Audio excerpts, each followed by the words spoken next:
I never should have moved to Sunnierfield.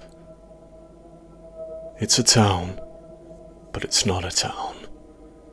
Sure, it has a post office, a few shops, restaurants, office blocks, even a small local cinema. It has job opportunities and a burgeoning suburbia. It has all the makings of an ordinary town in an ordinary part of the world. But Sunnierfield is not the sum of its parts. I arrived on a stiff, scalding day in June. I remember rolling my eyes as I passed a sign for Sunnierfield, a town of sun. Oh, truly the slogan of all time, I joked. Regardless, the oddly uninventive sign didn't diffuse the bubbly energy in my belly. I'd been eagerly awaiting that day for months. I'm a journalist for an online magazine, so I was ecstatic to write an article about a new town.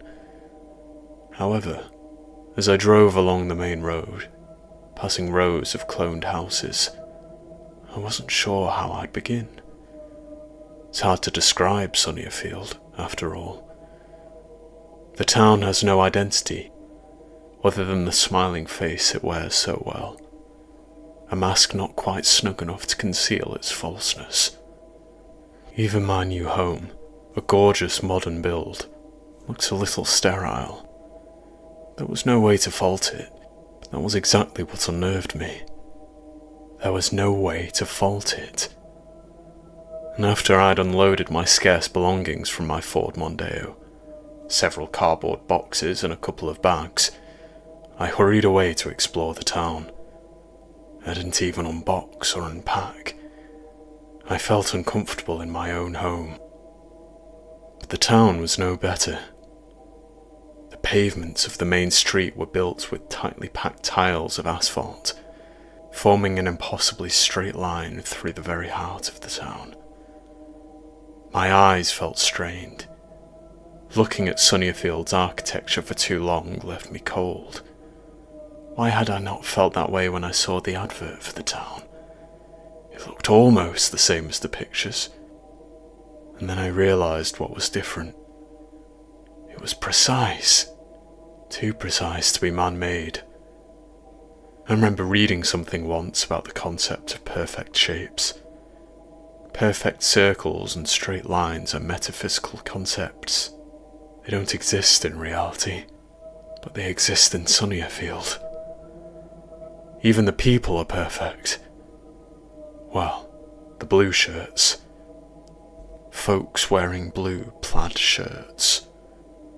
I noticed the uniformed people on my very first day. Men and women, all donning matching smiles to go with their matching shirts.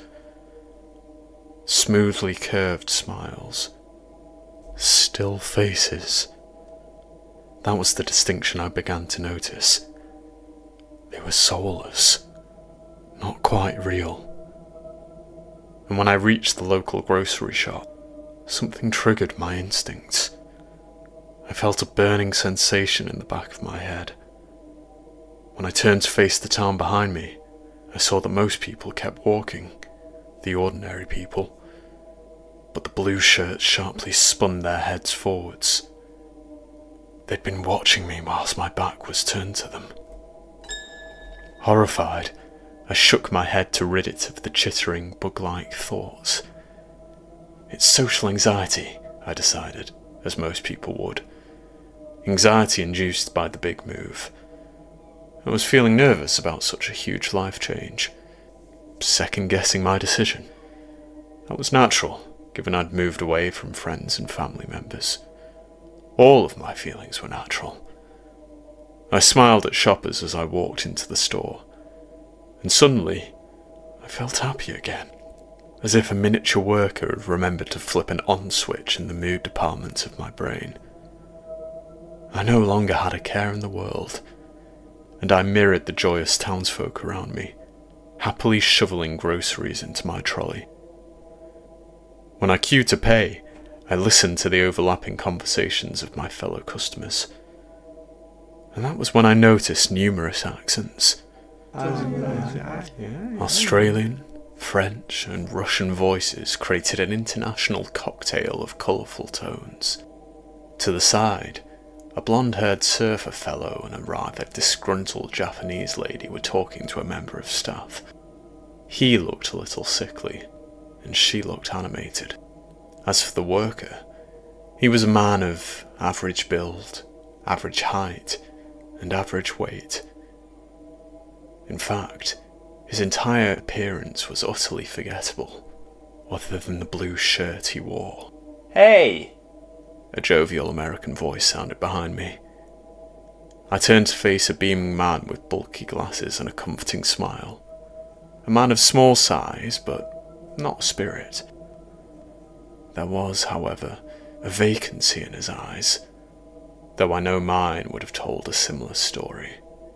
"Hi," I replied, returning the smile. "I'm Mark," he said. "Are you new? I don't recognize you." Yeah, I nodded. "I moved here today, actually. Name's Harvey." "Ah, nice to meet you, Harvey. And is that an accent I detect? I do love a good accent." He blushed. "You know, I'm the only American who doesn't mind a British invasion. Bring more of them, I say." I nodded, raising an eyebrow. "You know, it's funny, I've heard so many different accents today. Who knew that people all over the world would want to move to an English town?" Mark's bright smile faltered for a second, and then it returned, as if he'd been reset. But he spoke in a whisper. Actually, Harvey, it's everything okay, folks?" An artificial voice asked. My head snapped around, and I faced the member of staff who had been arguing with the upset man and woman. The elderly lady was absent-mindedly walking down one of the aisles, but the blonde-haired man had disappeared from the store. "We're fine, Ainsley," Mark smiled. "Okay," the worker replied, though he was staring at me. "And you, sir?" I nodded slowly, and the staff member quickly walked away. "You said his name. Do you know him?" I asked. "I know all of them," Mark whispered solemnly. I didn't know what he meant. "Well, Ainsley had a strange energy," I said. Mark's face twitched, as if his real self had woken once more. "You know, Harvey, I like to host film nights at my house. Would you like to come?" I scratched my neck uncomfortably. I was actually planning..." "You knew it would be a good opportunity to mingle," Mark urged. "You must want to make some friends." "That's a lovely offer, Mark, but I have to unpack my belongings," I said. "My house is a tip right now." The American didn't say anything else.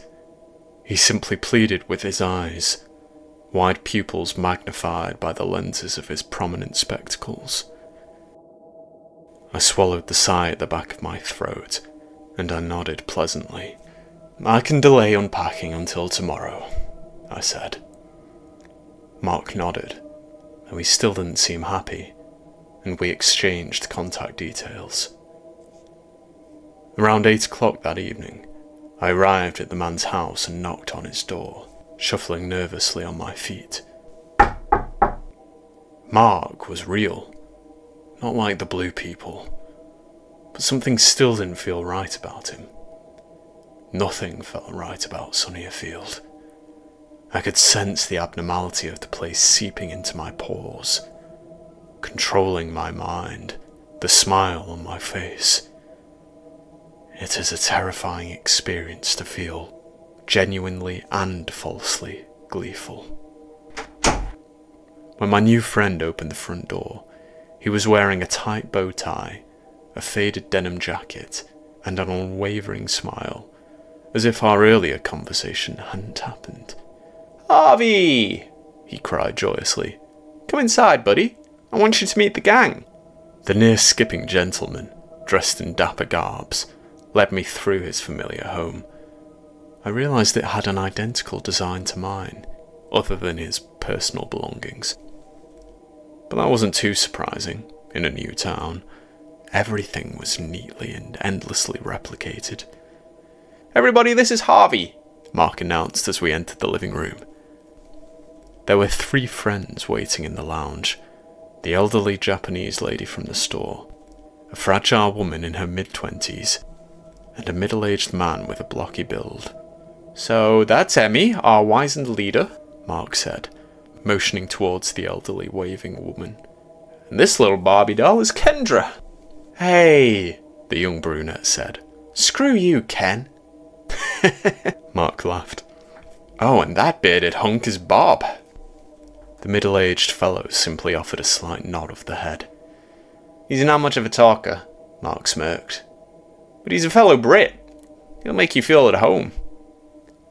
"Lovely to meet all of you," I said, nodding awkwardly before sitting on a spare armchair. "So, what film are we watching?" And just like that, everybody fell silent. The jubilant faces packed their things and left town. I understood what had happened. I felt it too. The happy switch had been flipped from on to off. And I'd flipped it. "This isn't a film night, Harvey. It's a meeting," Mark explained.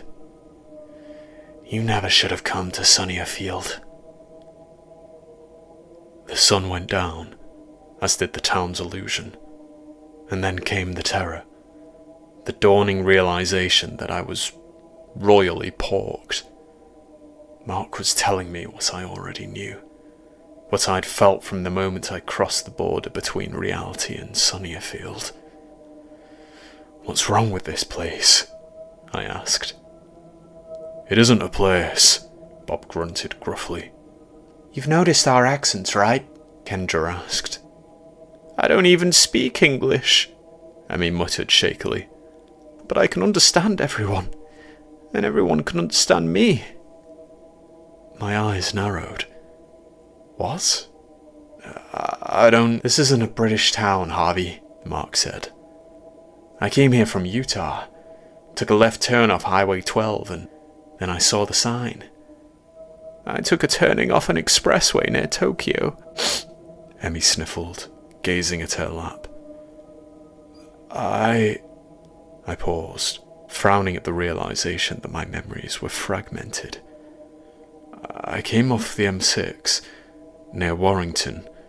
No, perhaps a little south of there. And then I was here." Mark nodded. "It was the same for everyone. We were all drawn to this place. Job opportunities, sunshine, utopia." I shook my head disbelievingly. "No, this is nonsense. We can't have reached the same town from different corners of the earth. If I drive along the main road and take the exit, I would wake in bed," Kendra finished.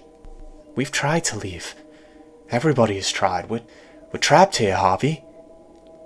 "No, that can't be a..." "You already know it's true," Mark said. "You've seen the way this place was built. It doesn't look human. Even the name feels wrong, doesn't it? Sunnierfield. Feels like something's interpretation of the perfect town." "It changes people," Bob said. "It makes us happy. But it's not real happiness." "Yeah," Mark continued. "And whenever we snap out of it, the town always puts us back on the right path." "What do you mean?" I asked. "Do you remember Ainsley from the store? Well, he's not like us. He's a worker. You'll see him all over the town. They keep things ticking over. Keep us in line if we become unhappy." "The blue shirts," I whispered, which led to nods from my new friends. "Who are they?" "We don't know," Mark said.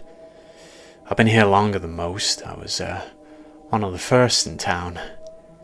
That was only 4 or 5 weeks ago. I'm not sure. Time is weird here. Back then the whole place was full of blue shirts. I was grateful when some of these fine folks started showing up. Until I realised we were all stuck in this hole. But as long as we've got each other, we'll be fine. Well, wait, why hasn't Austin turned up? The four friends anxiously looked around, as if they'd only become aware of their missing companion when they woke from the trance. "Oh, he hasn't been looking well lately," Emmy said. "Barely uttered 2 words when I saw him at the shop earlier." Then there came knocking at the door. Everybody stiffened, sensing the wrongness in the air.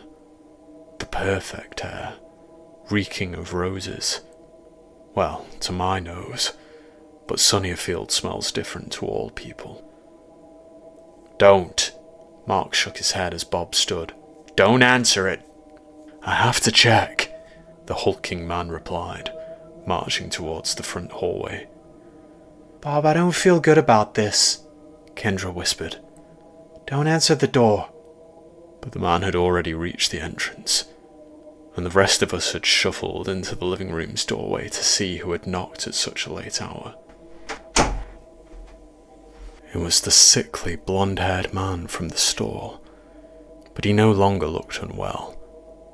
He looked fine. Just fine.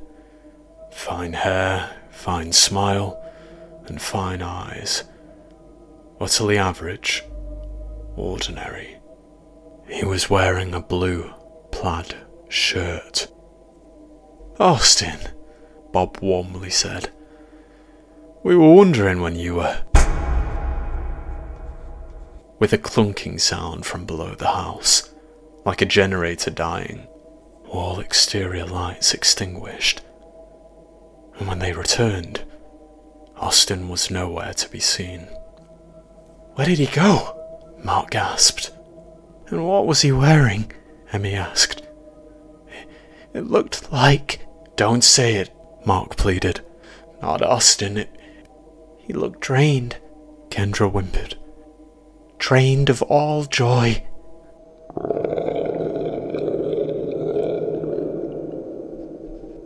There came a gurgling sound from a world beneath our feet, like a sink drain lapping up the last dregs of water.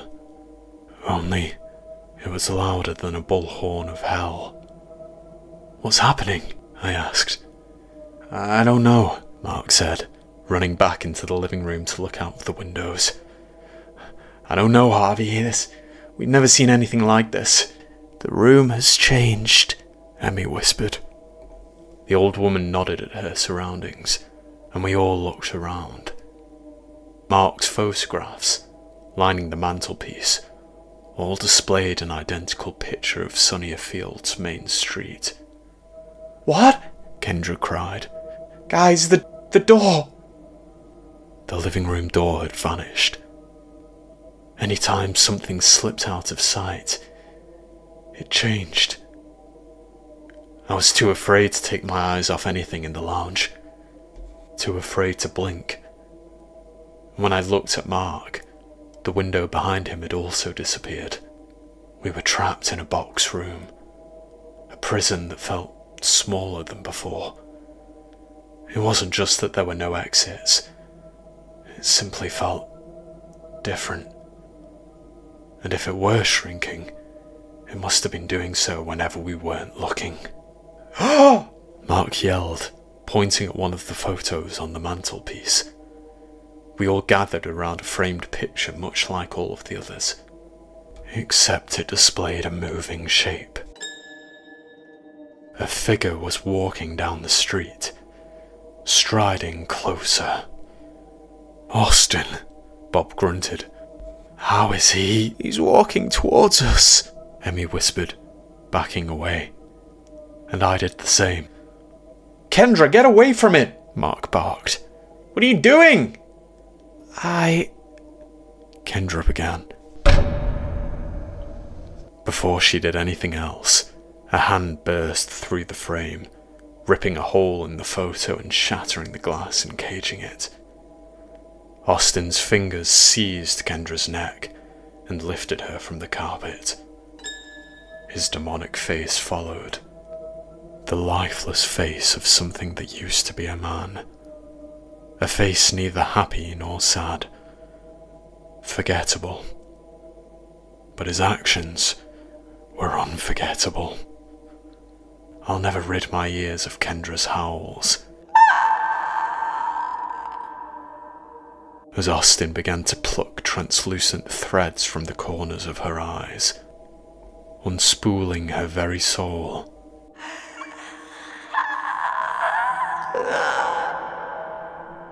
She wheezed and brayed like a dying foal. Her skin became cracked, drying dirt, and Austin consumed the mysterious invisible substance from her eye sockets. "Do something!" Emmy croaked, shaking feebly. "Ah!" Mark unleashed a battle cry, charging into the fray with a bottle in his hand. He swung it at Austin's head, sending the horrific man reeling back into the world of the photograph. Motivated by a similar burst of adrenaline, I began shredding every photograph in the room with eager fingers. Everyone else joined, and in the final photograph I held, I saw Austin, the man in the blue shirt. I choked as I felt a tug in my brain. He was already starting to unravel the thread which held my soul together. Hands trembling in fear, wrestling with the force that sought to control my mind, I tore the last picture in half.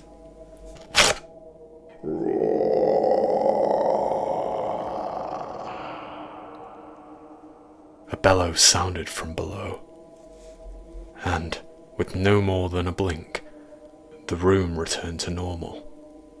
The door and the windows reappeared. All furnishings were in the right places. There were torn photographs of Mark and his family on the carpet. The pictures no longer displayed Sunnierfield. "Kendra!" Emmy sobbed, kneeling beside the aged, withered woman who was lying on the floor. "Kill me," Kendra gasped. "Kill me before I become like him." "Kendra, No. No," Mark sobbed. I will never feel joy again," she whispered coldly. "I know it, better than I have ever known anything. Do you know how that feels, Mark?" He shook his head, tears collecting in his eyes. "It feels like nothing," Kendra said. Bob walked over, placing a hand on Mark's shoulder.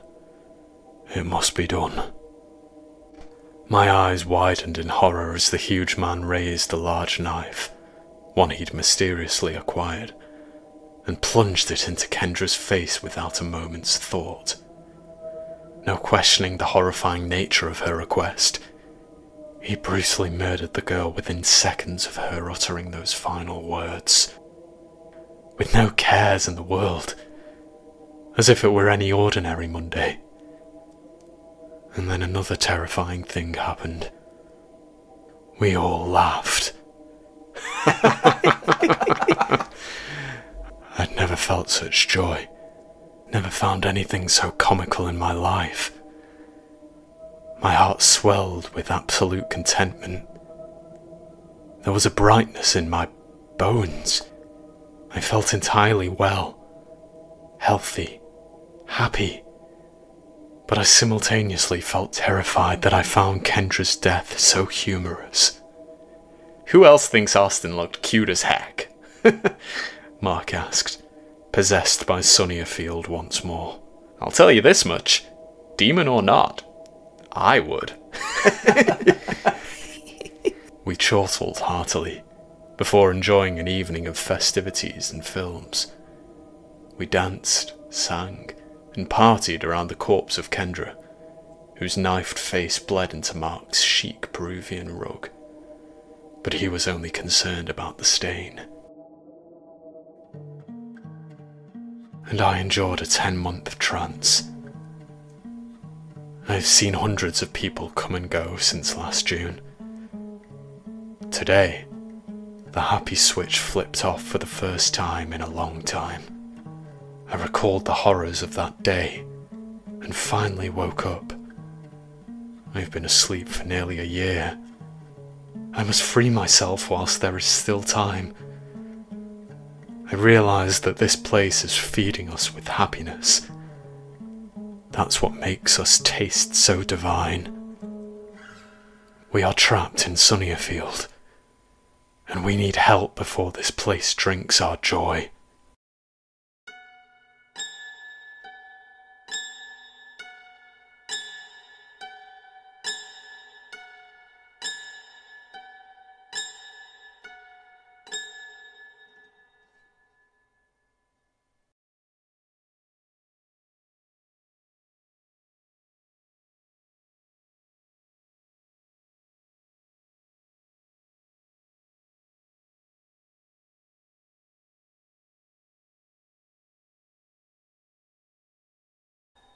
I never should have moved to Sunnierfield.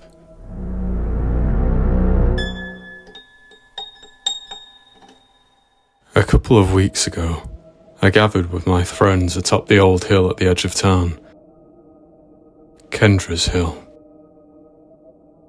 And though nearly a year had passed since her revolting end, we finally mourned the loss of our friend.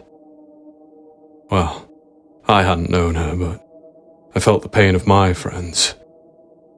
It seemed we had all snapped out of the collective trance, a year-long madness. We'd been high on some paranormal narcotic, clogging our systems for a sickening amount of time.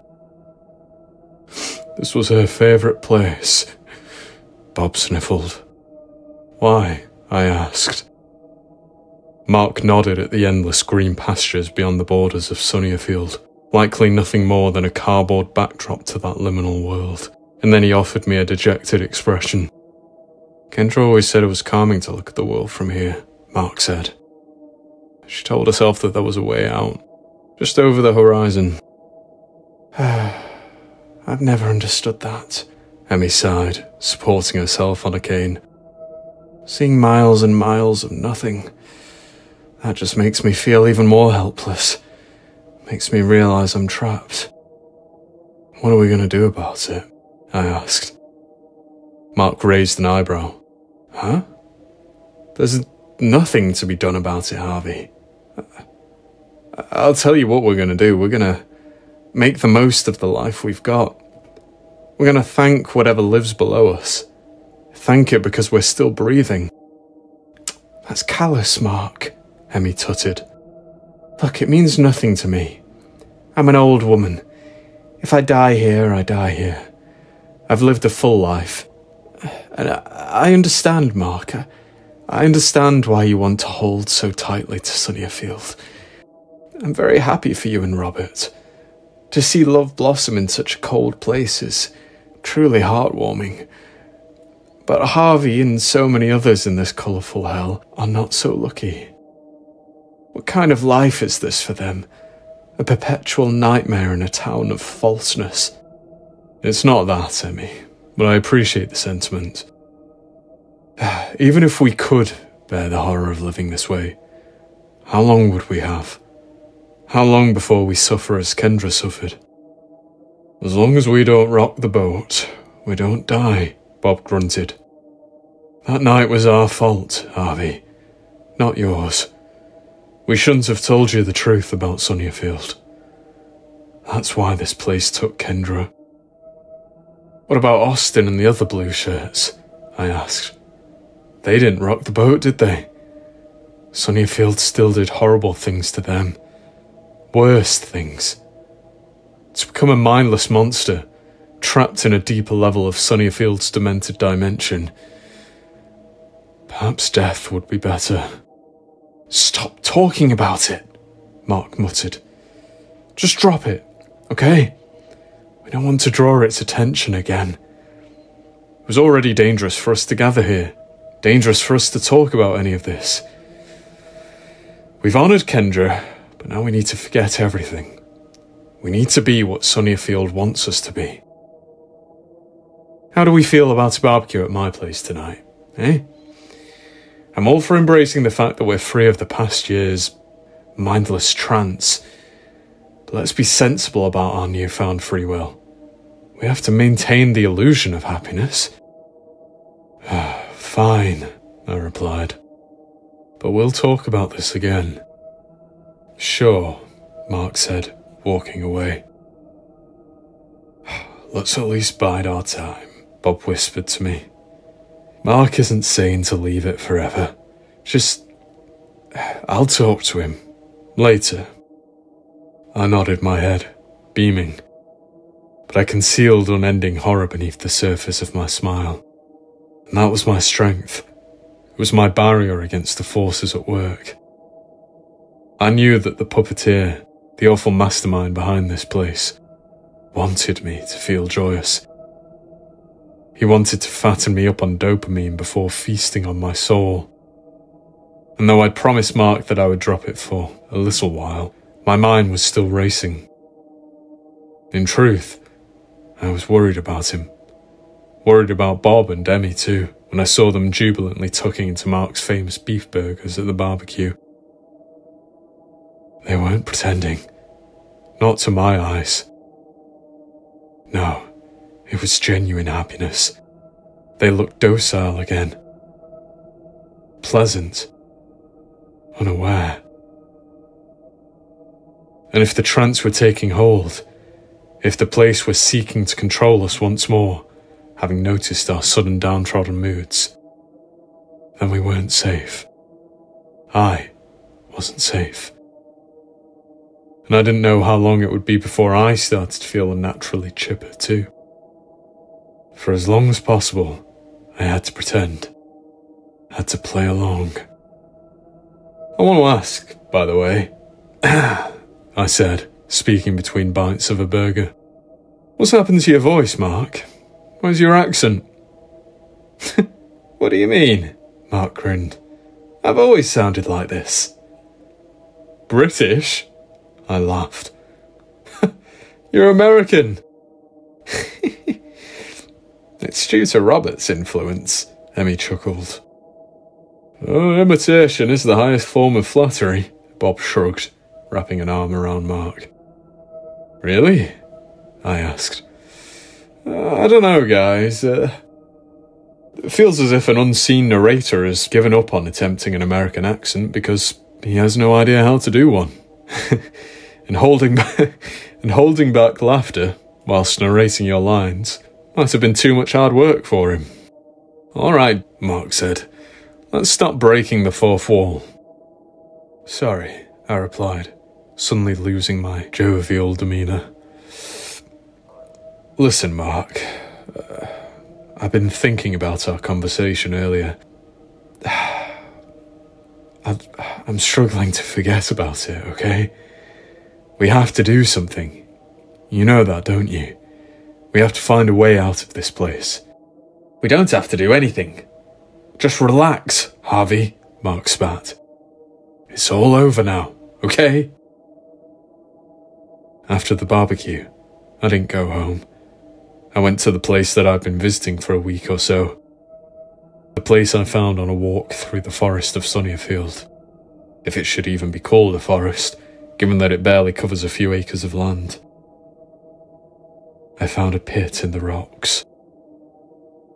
A bumpy chasm in what appeared to be the Earth's crust, or the crust of whatever world we had entered. In the heart of the forest floor, set in a mound of rocks, a hole lurked. I had no idea how deep it went, but I felt an urge to find out. Not an urge planted in my head by some monstrous controller. An urge born of my own free will. The igneous rock almost looked, to my eyes, like natural steps leading into the depths of whatever lay below Sunnierfield. I thought of the groans I'd heard on the terrible night of Kendra's death, a bellow from the bowels of the wicked town itself. The place felt alive to me, a living, breathing organism, one which viewed us as its food. I ran out of the forest, sprinting towards Sunnierfield police station, and when I burst through the double doors, letting them swing in my wake, eyes shot up from desks. The 3 officers in our sleepy town seemed bewildered by my deranged disposition, or perhaps simply bewildered to see a civilian entering the station. Nothing ever goes wrong in Sunnierfield. Not on the surface. "May I help you?" Sheriff Grace Lawson asked. I panted heavily. I think I've found a way out." "Calm your breathing, boy," the sheriff said. "Found a way out of what?" "A way out of Sunnierfield," I yelled. "There's a hole in the woods, Sheriff. I don't know where it goes, but if you'd be happy to spare a few of your officers, then—" "Oh, that reminds me, Grace. I said I'd help Margaret with a bit of gardening," Officer Myers calmly interrupted, ignoring me. "She wants me to plant some sunflowers." "Oh, yes, I remember, John. Go ahead." The sheriff smiled. Officer Myers tipped his hat at me as he left the station, and he grinned. But it was not a malicious grin. None of their grins were malicious. These were the faces of blissfully unaware folk, lost in the hypnotic grip that firmly held everyone in Sunnierfield. "Are you even listening to me?" I wailed. Something about a hole?" Grace Lawson absent-mindedly said. "Yes, deep in the ground. It might be our best shot." "Best shots?" "Leaving this place," I screamed. "I'm still not following," Officer Shaw said. I moaned in exasperation. "How many times do I have to say it? I think I found a way out." "But why would anyone want to leave Sunnierfield?" Sheriff Grace Lawson asked, raising an eyebrow. It was not the response I'd expected. I presumed that the officers would call me crazy, tell me that we were free to leave Sunnierfield at any time, tell me that we weren't trapped. What a bizarre notion. But there were no false pretenses. That was the terrifying thing. And it feels wrong to call them officers of the law. This wasn't a police station. It was a house of pawns, bending to the will of the force behind that place.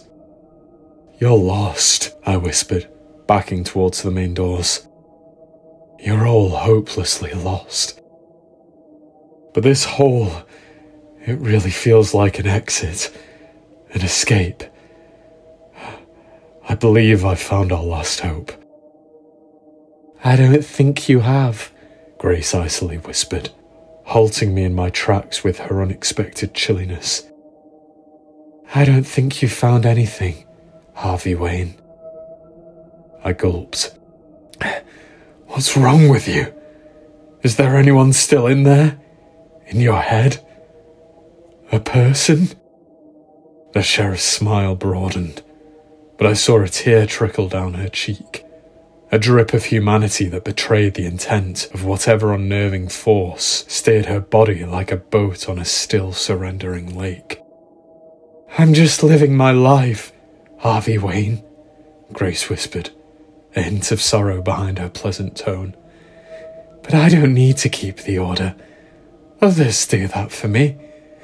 I'm sorry, Harvey. So sorry." I turned on my heel and retreated out of the double doors, heading back onto the main street of Sunnierfield.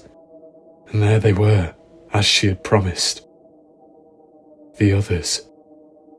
Dozens of them, men and women in blue shirts. People who had once been people, reduced to a faceless, ever-yielding mob, bowing to the dreadful mastermind at the heart of Sunnierfield. And as the crowd pushed towards me, moving as a unified entity, I ran towards the only place that I knew would provide an escape or, at the very least, hide me. The sea of shirts began its pursuit. a pervasive tide hunting me through the endless ocean of streets. My feet carried me back to the woods. I must have run for 10 minutes without pausing. I was winded, but adrenaline ensured that some subconscious part of me bore the brunt of the pain. I wouldn't feel the ache until later. As I stared into the chasm of rocks, however, my feet finally failed. I heard the crunch of footsteps against the forest floor. Dozens of feet stomping across leaves. I started to accept how insane the whole thing seemed, diving into an unknown hole. But it was no more insane than anything else in Sunnierfield. No more insane than accepting a torturous fate in a monstrous town. A town that didn't really exist, driven by a force that I knew I wouldn't ever comprehend, even when it faced me. And as I eventually summoned the courage to climb down the first step of rocky stairs, I had the terrible feeling that I just might meet it. About 50 feet down, I snapped my head around to look up, and I shrieked in soundless terror, my voice abandoning me. The blue shirts were gathered around the rim of the rocky pit in the dirt, standing and watching. Either too afraid or too wise to follow. I wanted to tell myself that they were simply choosing not to leave Sunnierfield. They just want to stay above ground, I thought. But another part of me knew I was a fool. Why are you so convinced that this is the way out? I asked myself. My flesh started to drip with sweat as I became aware of the growing heat. And by the time the foot of the hellish staircase came into view, I was struggling to breathe. The air was dense and humid, stifling, detesting my presence. Still, I pushed onwards, and I reached the tunnel at the bottom, a tunnel that did not look natural to my eyes. As I walked through it, I realised that nothing about the pit had been natural. The rock formations had been jagged, but intentional. A spiralling staircase leading into what I finally saw as a trap. Shadows danced across the walls, slinking behind gaps and crevices between the rocks, places I couldn't reach. And I prayed that I couldn't be reached by whatever shapes I was seeing. Shapes that disappeared by the time my torch's light fell upon the spots that they'd swept across. The heat was accompanied by a low rumbling sound.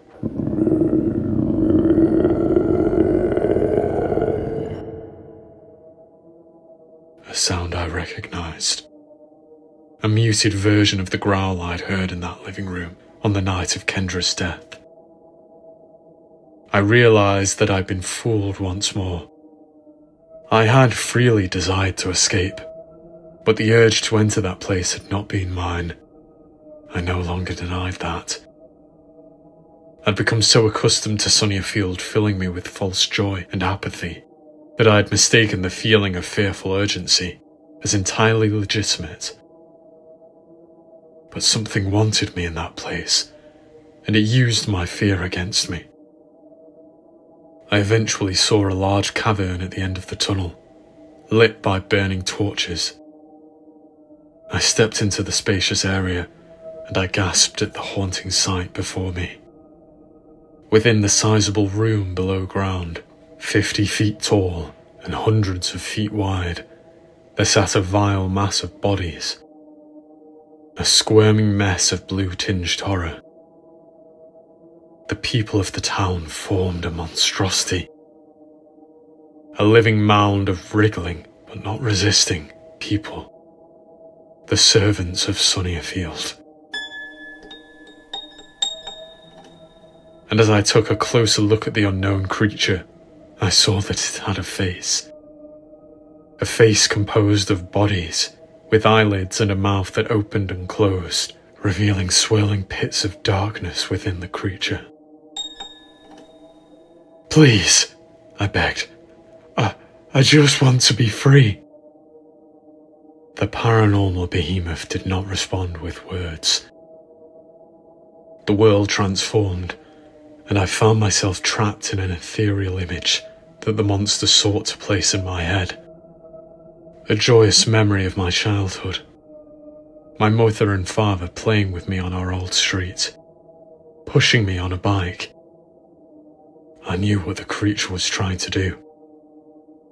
Feeding me joy, turning me into another meal, before tossing my used carcass into the blue mounds that formed its frightful figure. I wasn't going to let that happen. I feared that I might never wake up if I were to let Sunnierfield put me under its spell again. I'd been lucky the first time, and that had taken the best part of a year.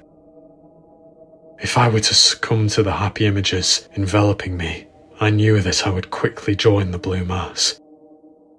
Harvey Wayne, the real Harvey Wayne, would perish. As I resisted, the creature's fury built towards a feverish crescendo, and then splotches of red from a toppled paint pot began to drip into the images of my childhood. Redness that revealed other images through the cracks. Images that churned my gut and filled me with pure fear. These were things that I knew the creature didn't want me to see, but I welcomed that, welcomed the horror, as opposed to the joy that the being wanted me to consume, as opposed to the joy that the being wanted me to feel. I saw rocks, barbed rocks, rising out of the ground like vicious canines, forming a forest of stone trees. But these were not unnatural formations. I was not looking at Sunnierfield. It's hard to explain, but I knew that, for the first time in a year, I was glimpsing a snapshot of Earth, the real world. I'd forgotten how it looked. In Sunnierfield, all of the colours are intensely saturated, a blinding kaleidoscope of sickly noise, designed to be the monster's idea of a joyful place. Something false, something horrible. Those jagged rocks, on the other hand, were the realest things I'd seen in a long time. And as I watched the creature's memory unfold, I saw something else. A black portal emerged in the rocks. A malevolent doorway to some world that shouldn't ever have touched ours. Something slithered loose, slipped onto the sharp rocks like an eel composed of a translucent material. It had the vague appearance of the substance that Austin had plucked from Kendra's eyes.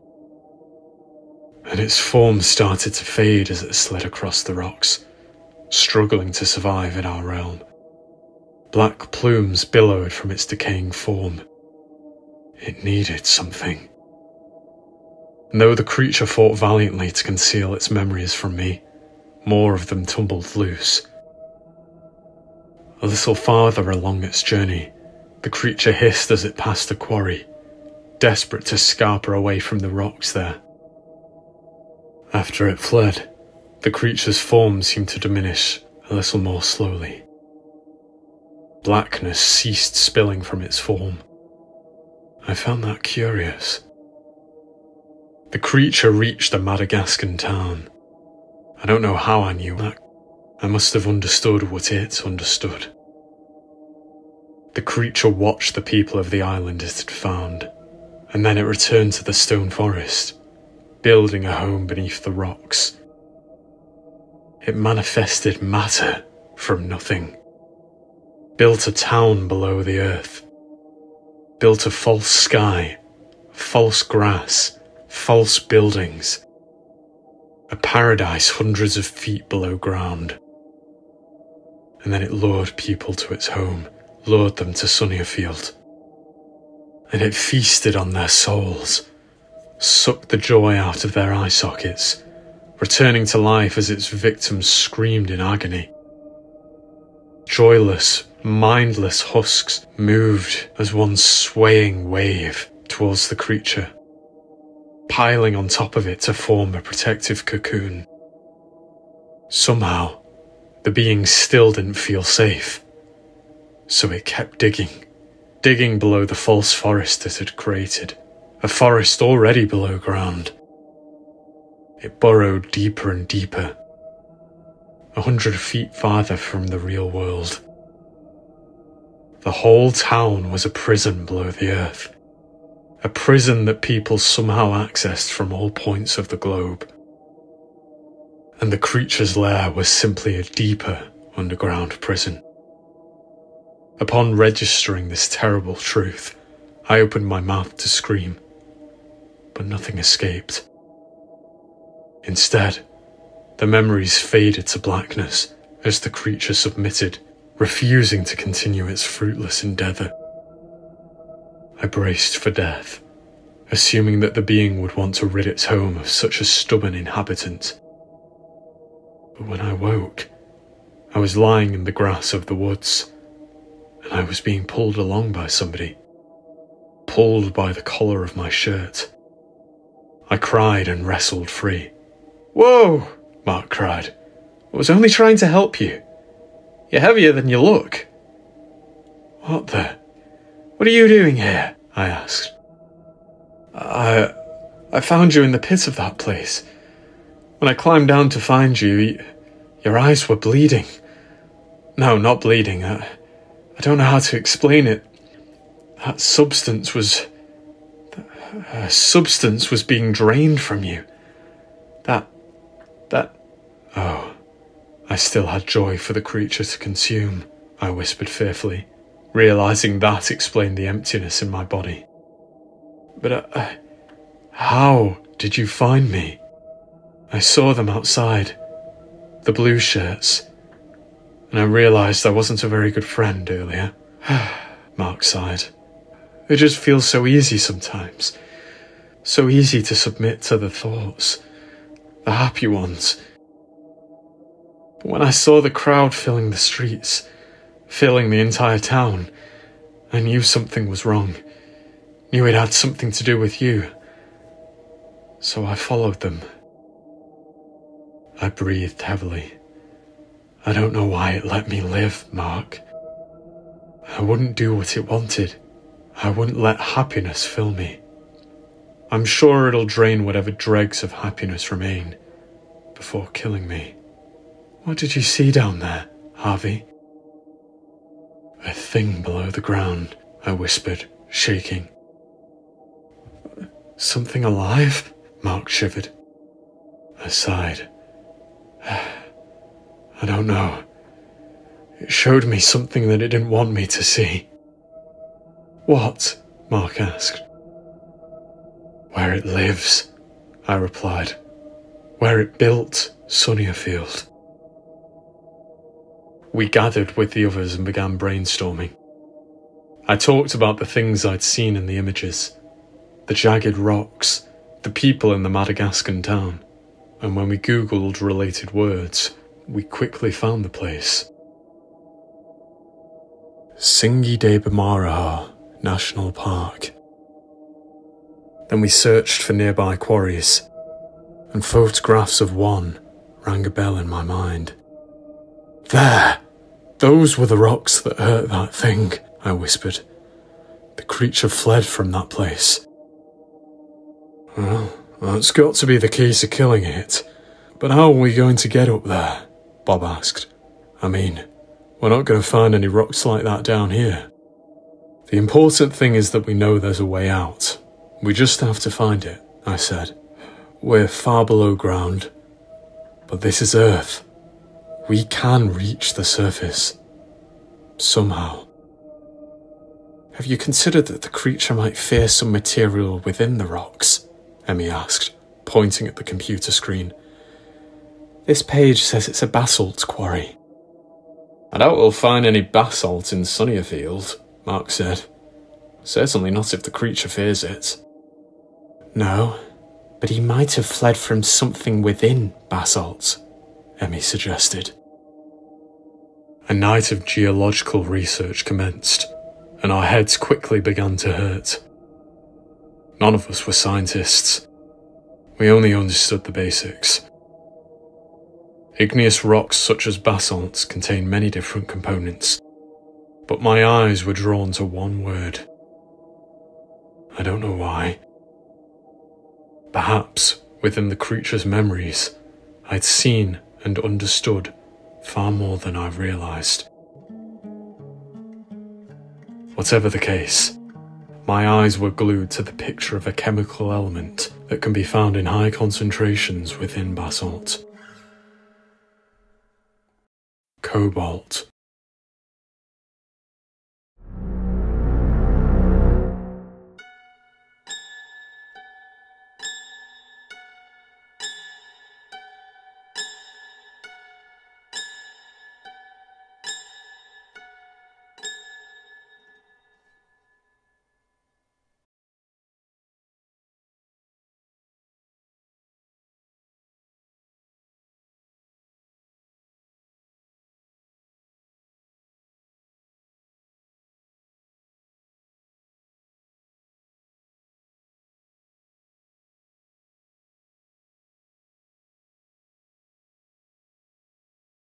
Sunnierfield is a cardboard town entombed in rocks, far beneath the real world.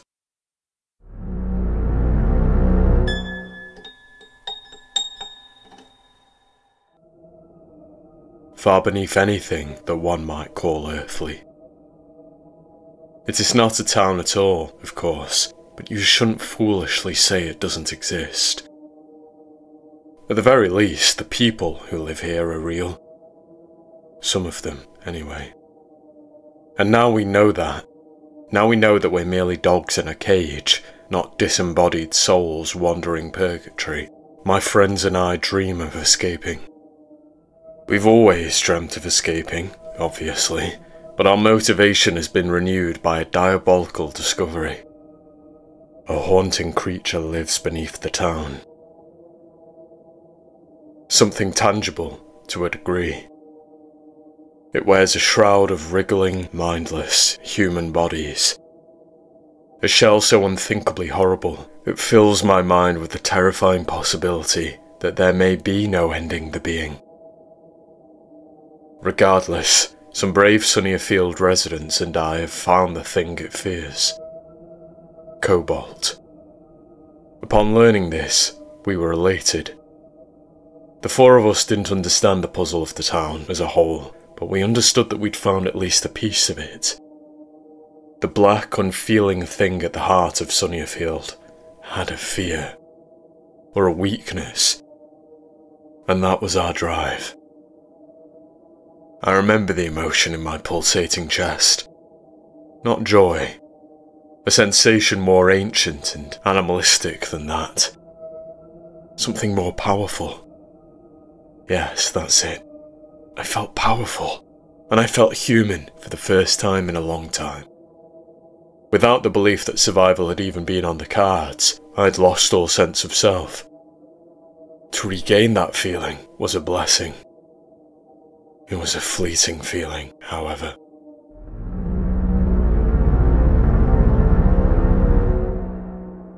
It has been a grueling month or so since we first sought to turn the tide on the creature below. An arduous journey of torment and torture. One far beyond the worst thing any sane person might imagine. And I say this even to those of you who have already heard the earlier chapters of my tale. Be warned that things only become more direful. I wouldn't begrudge you for stopping here. 3 weeks ago, at the monthly Harvest Festival, I saw a couple of newcomers talking to Sheriff Grace Lawson beneath the gazebo in the town square. The sheriff doesn't like disturbances to catch prying eyes. It ruins the illusion of Sunnyerfield's pristine image. I hadn't seen the chief of police since that awful day, nearly 2 weeks earlier, when she left me to the wolves. The mindless servants of the creature who sought to capture me. I knew I shouldn't blame her for that. She was just as weak and helpless as the rest of the town's residents. But I had seen the pity in her eyes as the blue shirts came for me. the savage wanderers of the creature below the town. "Oh, when did they get here?" Mark asked. They moved into their new home earlier today," Emmy answered. "I met them in the grocery store. A baby and Diallo. A mother and her teenage boy. They came here from Ghana, hoping for a better life. Oh, but I could see it in her eyes. Her baby already knew that something was wrong with this place." "Things look a little heated between her and Sheriff Lawson," Bobby noted. "I'll go and have a word." "Robert, don't," Emmy whispered. But the hulking man had already started taking long strides across the grassy main square. A bustling crowd of Sunnierfield residents, most living in oblivious bliss, swallowed the man as he beelined towards the gazebo at the heart of our plastic town. "Mark, would you get off your arse and stop him?" Emmy tutted. The three of us were lounging on a picnic blanket, trying to live as normally as everybody else, in a desperate bid to remain one with Sunnyerfield's mould. But Mark wasn't pretending. Not really. The man looked half asleep, lying with one hand cushioning his head and the other resting on his wrinkled t-shirt. The man unleashed a deep sigh, one that came from his heart, not his lungs. Then he lifted that limp resting hand to his Ray-Bans, scooting them up to his brow and revealing his eyes. He offered the woman a drowsy look. "I'm catching some rays here," Mark said. "I thought we were supposed to be relaxing, not bringing attention to ourselves, right?" And you're assuming the role perfectly," Emmy huffed. "Just fetch him, won't you?" Now, Emmy. I like to let the poor boy off the leash now and again." Mark chuckled. "Harvey, please?" the woman begged me. I nodded, hoisting myself to my feet with a grunt. As I moved, so did the air in my joints, and a series of pitiful pops sounded. I sighed, thinking about the time that this town was stealing from all of us. I'm a 35-year-old man, and I'm aware of my clock's rusting hands. I want a wife, children, a place to call home above all else, and none of those things can be found in Sunnierfield. How long will it be before I finally leave this place? How long before I can start living again? The town may not be a literal purgatory. It may be a real place that exists in the depths of the earth, and I may still be a living, breathing thing.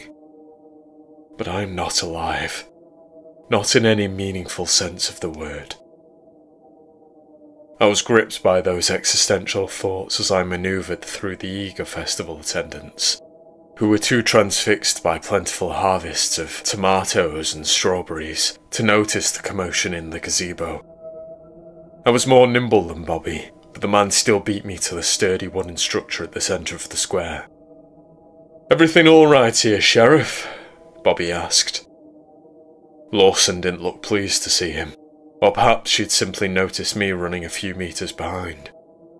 "Oh, please, sir, I need help," a baby told Bobby. I need to leave this place, but I keep getting lost on the roads." "Yes, I keep telling our new resident, Mrs. Pico, that there is absolutely no need to leave." Sheriff Lawson smiled. "Everything she could ever want is right here. Isn't that right, Robert?" "Harvey." I mustered a false smile, speaking before Bobby opened his lips. "It's lovely to meet you, Mrs. Pico. Not being able to drive out of town is a problem we all face." The sheriff narrowed her eyes at me, a scolding look that I did not fight. After all, the woman could exert no power over the creature. No power over the blue shirts, who lurked in every corner of the town square. The poor, mind-controlled folk, whose happiness had already been drained by the creature. So, the sheriff exerted her power over me, and she needed that. It was the only control she had left. I coughed, clearing my throat. It's not a problem, as such, Mrs. Pico. Just an oddity. There was a domestic dispute over at Farmer Thompson's stall, Bobby suddenly lied. Do you mind coming over and helping, Sheriff? I was impressed by my friend's thinking, though I could tell the Chief of Police didn't believe a word of it. Still, if she'd fought the man on his claim, she would have only furthered the unrest, and that was the last thing the Sheriff wanted. I could see that written on her face. No other eyes had been drawn to the gazebo, and she clearly wanted to keep it that way. I see, the Sheriff spoke through gritted teeth. Very well, I'll come and help, Robert. The two walked down the steps, entering the bustling crowd. I had no idea what Bobby was going to do, once the Sheriff found no dispute at Father Thompson's stand. But that was his problem to sort. I had to take the opportunity to help Abeba and her son, Diallo. The mother looked at me with pleading eyes, tightly clutching her boy. Abeba sniffled. Please. I'm sorry. It wasn't safe to speak with the Sheriff around, I whispered. Listen, if you and your boy want help, then come to 12 Summerglow Drive at 7 o'clock tonight. Okay? The mother nodded frantically, and the boy simply stood with his eyes facing the ground, shuffling his feet uncomfortably. He was old enough to sense the wrongness of the situation, but far too young to be exposed to it. I'd seen children in Sunnierfield before, of course, but something about the sad boy really struck me. It is a horrifying place for any person, but it is beyond abhorrent to inflict this horror upon children. Not that the creature discriminates. Joy is joy, and even the most sullen person can be led down Sunnyerfield's path of rainbows and roses. That was why I knew my friends and I had to help the new residents before they became as content and unaware as the other townsfolk. As I stepped down from the gazebo, feeling confident that I'd done the right thing by warning our new residents, a darkness washed over me. The sensation of being watched. And as I cast my eyes upwards, I saw them. Blue shirts dotted throughout the crowd. Men and women wearing plastic smiles, like something out of a child's deranged puzzle book. They did not move towards me. Did not move at all, in fact, as the ordinary Sunnierfield residents flitted to and fro, concealing the blue shirts from sight for fleeting moments. I locked eyes with one man in particular, one who looked like Austin, the old friend of my friends, who had been taken by the monster on the day of my arrival.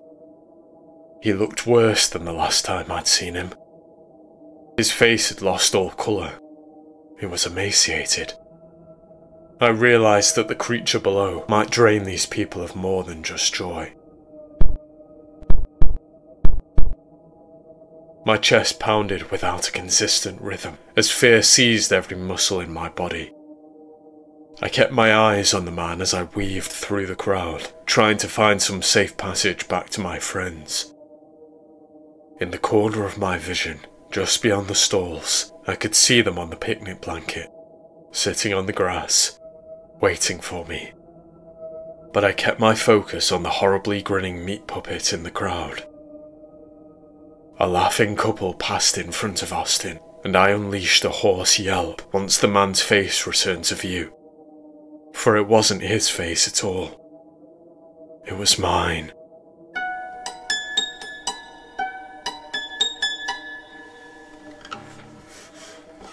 I didn't freeze in fear. I picked up the pace, skirting around my doppelganger at an even farther distance, in a desperate bid to reach my friends. I watched the clone version of myself, who wore a smile and a blue, wrinkled denim shirt.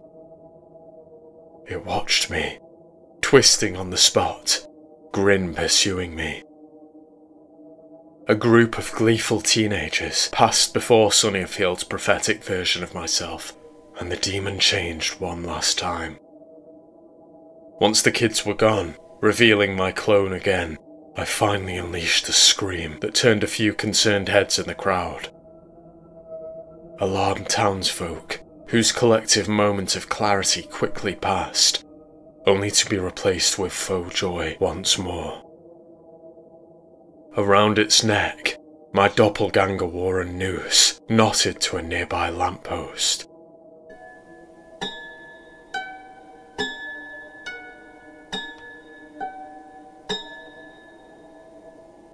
Its corpse swung in the warm, soothing breeze, offering a bulging, rotting face that bore bloodshot eyes and, even in death, that ghastly smile. It was the most stark caution the town had given me. It was a peek into my fate. I backed into a chippy young man, and I turned to apologise profusely, before realising I'd been momentarily distracted. I'd averted my gaze from the blue-shirted version of myself. When I turned my head back to the lamppost, my hanged clone was gone. All of the blue shirts were gone. I tried to calm my breathing before returning to the picnic blanket. I took Sunnierfield's warning seriously, and I did not want to attract more attention. I didn't want to be punished before our plan had been put into action, so I told my friends nothing. I wore a pleasant smile, just as the creature wanted. "You took your time, Harvey," Bobby said. Sorry," I muttered quietly. "Yeah, well, the sheriff wasn't happy about my fib," he told me. "We should have been more careful." "That's what I said," Mark shrugged, still sunbathing. "At this point, I don't really understand why the creature spares us," I said. "It knows that we've broken our conditioning. It knows that we're a threat." "It longs to reshape us," Emmy whispered. "We are still viable receptacles for joy." "Oh, that is a vile sentence, Emmy. One I would have preferred to never hear," I shuddered. "Well, it's how the creature views us," she meekly replied, nodding her head at a smiling blue shirt that had reappeared in the crowd. "Look at that husk over there. Look at him. The creature will make all of us like that. One day. And then, when we're all servants, it'll find more folk to replace us. Over and over again. A never-ending cycle of death and ruin. It's just..." "Careful, Emmy darling," Mark warned, patting the old woman's lap. "You're spiralling again." "What did you say to the two of them, Harvey?" Bobby eventually asked me. I told them to meet us at Mark's house tonight," I answered. "Oh, is that what we're doing? Just inviting strangers to my house now?" Mark laughed. "Sure, everyone. Sure, just go for it. Don't even ask me for permission first." "We have to help them, Mark," I said. "And we agreed that your place was the best meeting house." "It's the farthest from the forest," Emmy whispered, gulping. "Nowhere's far from anywhere in this hellhole," Mark sighed. "And what are we going to do? How are we going to help these newcomers? We haven't even helped ourselves yet." "If we want to save this town, we need people. Strength in numbers," I said. "I don't know whether you've noticed, Harvey, but we lost that battle long ago," Mark said, nodding at the crowd. "There are dozens of them.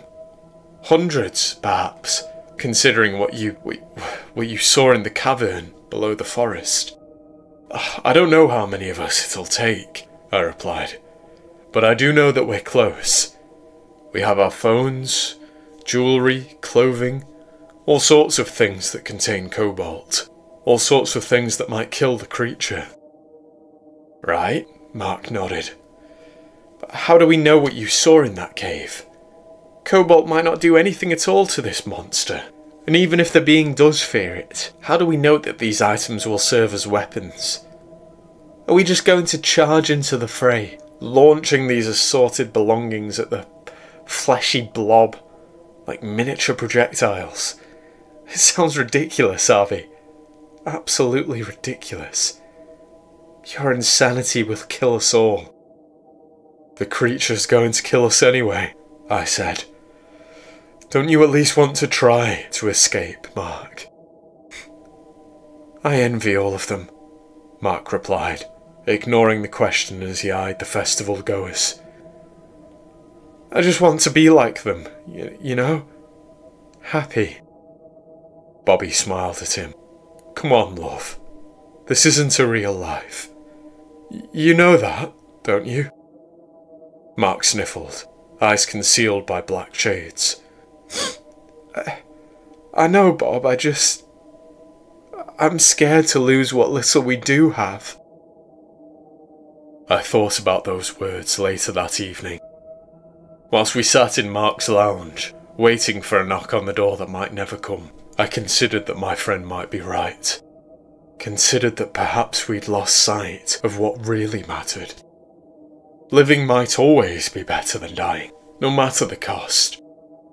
There were surely more torturous existences that the creature could have devised for us, after all. But then I reminded myself that this perpetual hell was not perpetual at all, and our finite residency would end with our minds, bodies, and souls being consumed by whatever lived below. We would join the mass of blue-shirted flesh, destined to an eternity of soulless servitude. And perhaps some semblance of identity and consciousness might persist in our husks. That thought haunted me. The idea of being forced to bear witness to my own atrocities. Caught in a shell. The knocking came at 7:10. Oh, finally. I was starting to think they wouldn't show. Mark scoffed, getting up and heading towards the lobby. Be friendly, dear, Emmy said. I will, Mark promised, rolling his eyes. He opened the door to find Baber and Diallo standing sheepishly on the porch. The disgruntled man ushered the confused pair inside, and the three joined us in the living room. Emmy offered Baber a smile, and the new resident returned the pleasantry. The mother seemed to recognise our friend, and that may have eased her a little. It was hard to say. Her son certainly looked jittery. Do you know how to leave this place? Baber whispered. I wanted to explore the area earlier. I wanted to go out for a lovely drive with Diallo, but we just kept ending up back on the main road, passing that awful Sunnierfield sign. I was happy when we first saw it this morning. That feels like an age ago now. Listen, you have been lured into a town that isn't real, I said bluntly. Something inhuman trapped all of us here. We come from all ends of the earth, yet we all somehow drove to this town. It keeps us happy and complacent, and then it feeds on those who are sufficiently full of joy. That's why we had to reach you before it changed you, changed your minds. But we do have a plan. We're trying to leave this place. That was a lot all at once, Harvey, Bobby said. He was right. Baber and Diallo were eyeing me with blank faces, and before I said anything else, the mother let me know what she thought. Is this some cruel joke? She cried. Are you the ones who are keeping us here? Look, I don't know what you want. I don't have any money, but you can have the house, okay? Take it. Just show us how to drive out of here, please. Or keep me. Just let my son go. We're not tricking you, dear, Emmy assured her. I know it's hard to believe, but it's a lie, Baber shouted. My son and I are leaving. Think of this, Baber. You and Emmy aren't even speaking English, Mark pointed out. Yet, somehow, we all understand each other. Doesn't that seem strange to you? beyond explanation, one might argue. "Wait, where is my boy?" a baby fearfully whispered, ignoring the man. I'm not sure when it happened. Diallo had been perching on the arm of the sofa, but he'd slipped out of the room at some point. Disappeared without catching an eye or an ear in the room. My initial thought was that the boy may have been taken by some awful apparition in Mark's house, but we heard sobbing outside the front door. I rushed outside to find the 13-year-old boy sitting on the edge of the top step, face buried in his hands as he wept. When he finally looked up at me, Diallo seemed surprised. "Oh, you're all still here?" he sniffled. "I thought Mum might have gone home by now." "You were only gone a few minutes," I said. "Minutes?" the boy whispered, lip trembling. "But I followed the looping road for hours. It kept leading me right back to where I started." I sighed, sitting next to him. "Time is strange here, Diallo. Everything is strange here. That's what we're trying to explain to you and your mother. The whole place is an illusion, something fabricated by the monster below. It is an illusion of paradise, designed to keep us happy." "Because it feeds on happiness," Diallo whispered. I nodded my head. "Yes, I know it seems impossible to believe, but no." The boy shook his head. "I don't want to believe, but I do. After following my compass north and finding myself back in this town repeatedly, I believe. Is Mum okay?" "She's right here," Emmy explained, standing in the doorway and nodding towards the living room. "Waiting for—" "No!" Bobby cried from within the house. Startled by the stoic man's uncharacteristic outburst, we hurried inside to see what had sparked such a haunted cry from the man. And when we entered the lounge, the rest of us uttered screams of greater horror. Diallo fell to his knees, shrieking at a pitch that pierced my eardrums. We had been outside for mere moments, less than a minute. And during that time, whilst we'd taken our eyes off the ever-present threat in Sunnierfield, it had claimed its prize. Bobby clutched the ankles of a baby, desperately trying to save Diallo's mother as she was pulled from one realm into another. Half of her body was in the lounge, and the other half had been morphed into some contorted shape, squeezing into the photo frame of Austin and Kendra on Mark's mantelpiece.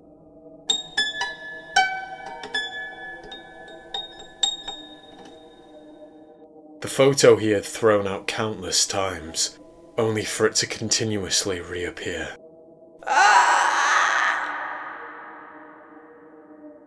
Abeba was screaming in excruciating pain as her body defied all laws of physics, bending into a form that no human should be able to survive. Austin was breaking her, physically and mentally. Mark, Diallo and I rushed forwards, trying to help Bobby save her, but the young boy's mother was being tugged by a force of supernatural strength, dragged into the picture by a sinisterly smiling Austin, a servant of the skin-covered mass below our feet. Free to wander that underground cavern, the streets of Sunnierfield, and even the photographed road in Mark's frame. Austin was everywhere, and I suddenly realised that we were never safe, never hidden from the creature. Upon witnessing what happened next, all thoughts of grandeur, all thoughts of killing the beast, fled from my petrified brain. The grinning man, who had ceased to be a man on the day I arrived at Sunnierfield, dug his brutish thumbs into the mother's eyes.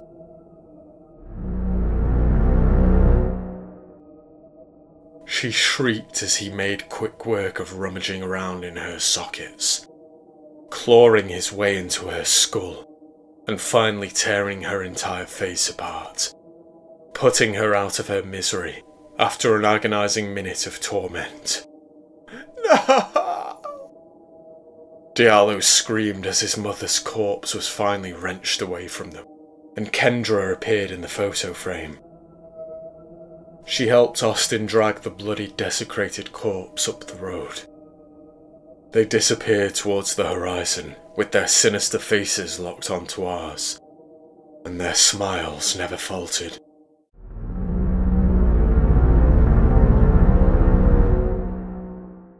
Mark attempted to console the boy. At least she's not one of them, Diallo. She'll never be one of them. His sobs only intensified, and Bobby thumped his partner's arm, before shaking his head to communicate that Mark had said the wrong thing in the moment. Still, the man's heart had certainly been in the right place. Diallo, Emmy sniffled, kneeling on weak legs to hug the boy. I'm so sorry, dear child. This is a warning, I muttered, eyeing a baby's corpse in the photograph and thinking of the horror I'd witnessed at the festival. The creature knows what we're doing.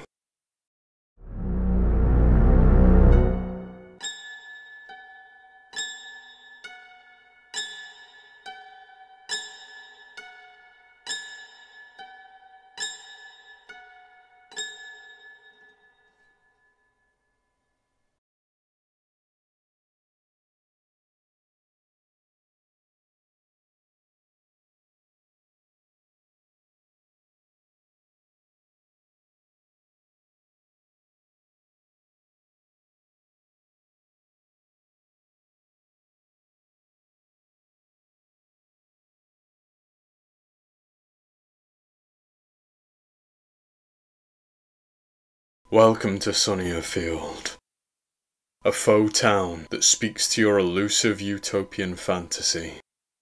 A town that harbours homes with rose-hued windows and neighbours with shallow smiles. A town that is not real.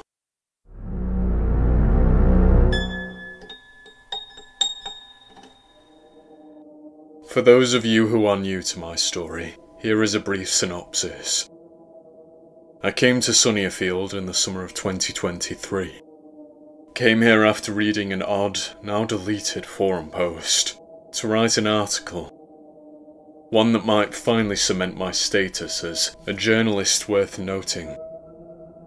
I got my story. Upon reaching this supposed idyllic town, I quickly realised that this book was more than its cover. And every journalist inwardly covets that, of course, as it makes a story worth reading. But I did not have the privilege of turning on my heel and fleeing. I became trapped in this town, much like folk from all over the world. For Sunnierfield, a place that exists below the earth itself, is a town that can be reached from all corners of the globe. It lures folk down a road. Any road, in any place. And that road leads all people to a town that does not exist. A town which I used to believe could not be left. Somehow, no matter the language we speak, we all understand one another. However, that mystery sits only at the tip of the egregious iceberg. Sunnierfield conceals unholy secrets. It conceals something beneath the dirt, neither living nor dead. A thing that muddies the minds of the townsfolk, fattening them with joy before feeding on their false happiness. And that thing, which I had the misfortune of beholding in its underground den, fears cobalt above all else. It is a weakness that I pray will open the door to the escape of my friends and me. Emmy, our wizened Japanese leader, an elderly lady with a pure heart. Mark, the defiant American who introduced me to this ragtag group. He would have us bury our heads in the sand if it were up to him. Bobby, a fellow Brit, a man of few words but immense physical strength. And poor Diallo, the Ghanaian boy whose mother, 2 weeks before the events of the following story, perished in a vile way. She was dragged into a photograph by a supernatural being and shredded like waste paper. There were others, Austin and Kendra, friends of these people who helped me, but they have been claimed by Sunnierfield. They have joined the ranks of the creature's blue-shirted mass. At first, upon seeing them in the town supermarket, I thought the blue shirts were simply shop workers. But they serve only the unholy thing beneath. And they're everywhere. Post-humans who wander the streets, ensuring that Sunnyerfield's brainwashed residents remain happy. I still pray that we may save everyone. There must be hundreds of folks in this town, but unlike my friends, most minds are lost. These people do not remember themselves. And soon, if we do nothing, the creature will entirely drain them of their souls. Drain them, then enlist them in its ranks of blue-shirted, empty-bodied horrors.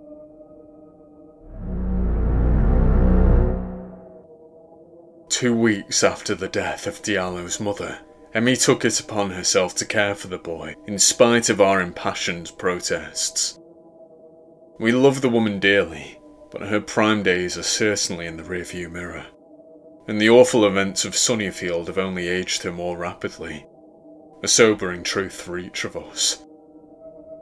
In any case, to adopt an orphaned child, whilst also bearing the load of facing the unthinkable horror beneath Sunnierfield, seemed a step too far.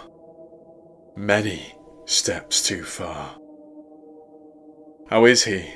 I asked. "He still isn't talking. The same as this morning," Emmy smiled, stepping aside to let me into her home. "And the same as every other morning over the past fortnight. You really don't need to keep coming by, Harvey. Everything is fine." "Well, I just worry about you. Him," I corrected, stepping into the woman's hallway. "Is he still in his bedroom?" She nodded. "Hasn't left his bed. But he's been eating a little more regularly, so that's something." "And, he still hasn't stopped looking at the photo?" I asked, quietly ascending the stairs. "No," Emmy replied, following me to the upstairs landing. "I told him that Mark might want it back at some point, but Diallo must believe that he must believe that his mother might reappear, might still be alive and well in that photograph." "He doesn't understand yet," I said. "Do any of us?" the woman asked. "We understand," I nodded, feeling self-assured. "We just need to return to that place below the rocks, armed to the teeth with cobalt." "Don't say any of this to him," Emmy pleaded. "The last thing that poor boy needs is to think about whatever you saw down there." "Diallo?" I called, pushing his door open. "It's Harvey again. How are you, buddy?" As had been the case for weeks, the boy was sitting atop his duvet, holding the photo frame he had pinched from Mark's house. The picture that had depicted paranormal beings seizing his mother and inflicting a torturous end upon her. The room's drapes were drawn, shielding Diallo from the midday sunshine, and the measly glow of a bedside lamp illuminated his photo of Mark's parents. A photo, seemingly, no longer supernatural in nature. However, only 2 weeks prior, it had displayed the obscene death of the boy's mother. And he was clutching tightly to that fact. Emmy was right. Mind if I sit here? I asked, plopping beside the silent boy before waiting for permission. Maybe you should put the picture down now, Diallo. It's... Emmy softly warned from the doorway. Sorry, I sighed. Have you been eating, at least? Diallo nodded at a discarded plate on the carpet, without looking away from the photograph in his whitening fingers. Good, I said. You do seem better than earlier. When are Mark and Robert getting here? Emmy asked. I glanced at my watch. Soon. Diallo, do you think Mark might want that photograph back in the near future? You see, it's the only picture of his parents. For a second, it almost seemed as if the orphan boy might respond. Almost seemed as if he might finally end his vow of silence. He'd started eating properly, after all. He'd started, at the very least, acknowledging the existence of Emmy and me. We were making progress. Words were so close to spilling over the edge of his tongue. And then came knocking. That'll be them, Emmy said. I sighed, grunting as I rose from the bed. I'll be back in a minute, pal. I'm sorry for being so persistent, you know. You're not in trouble, okay? Mark understands why you want to hold on to the picture. We all understand. We just want to help you. Harvey, Emmy smiled, nodding at the stairs. Let's leave the boy to his thoughts, shall we? Yeah, I said, following her out of the room and closing the door behind me. I don't mean to nag, she insisted, as I headed down to the entryway. I know, I replied, stopping and snatching the banister. And I don't mean to pester the boy. He's not well. And it's been half a month. I know he's a kid, but time isn't a luxury we have. If we find a way to kill this thing, we might also find a way out of here. Look, I don't know what's going to happen, but we might only have a narrow window to escape. We need Diallo to be sharp and clear. We need to give him time to grieve, Harvey. Time to process.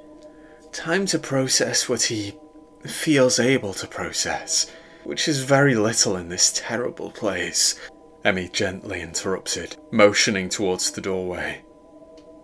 Come on, they're waiting for us. I strolled to the door and let the two solemn-looking men inside. Then, as had become our ritual, we exchanged empty formalities. The ones that had dominated our conversations for months.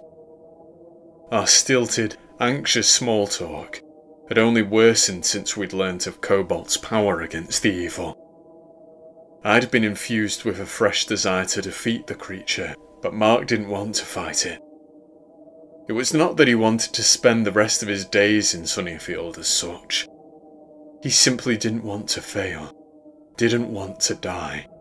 And those were reasonable ones, of course, so I did not begrudge him for being so resistant. I only wanted him to be brave. Leaving Sunnierfield is not the only goal. I want to leave it with as many folk as possible. I don't want to accept the thought of abandoning poor souls. Even those as brainwashed as Sheriff Grace Lawson, the officer who, behind her tearful eyes, still possesses something human. If I were to escape alone, life would never be the same.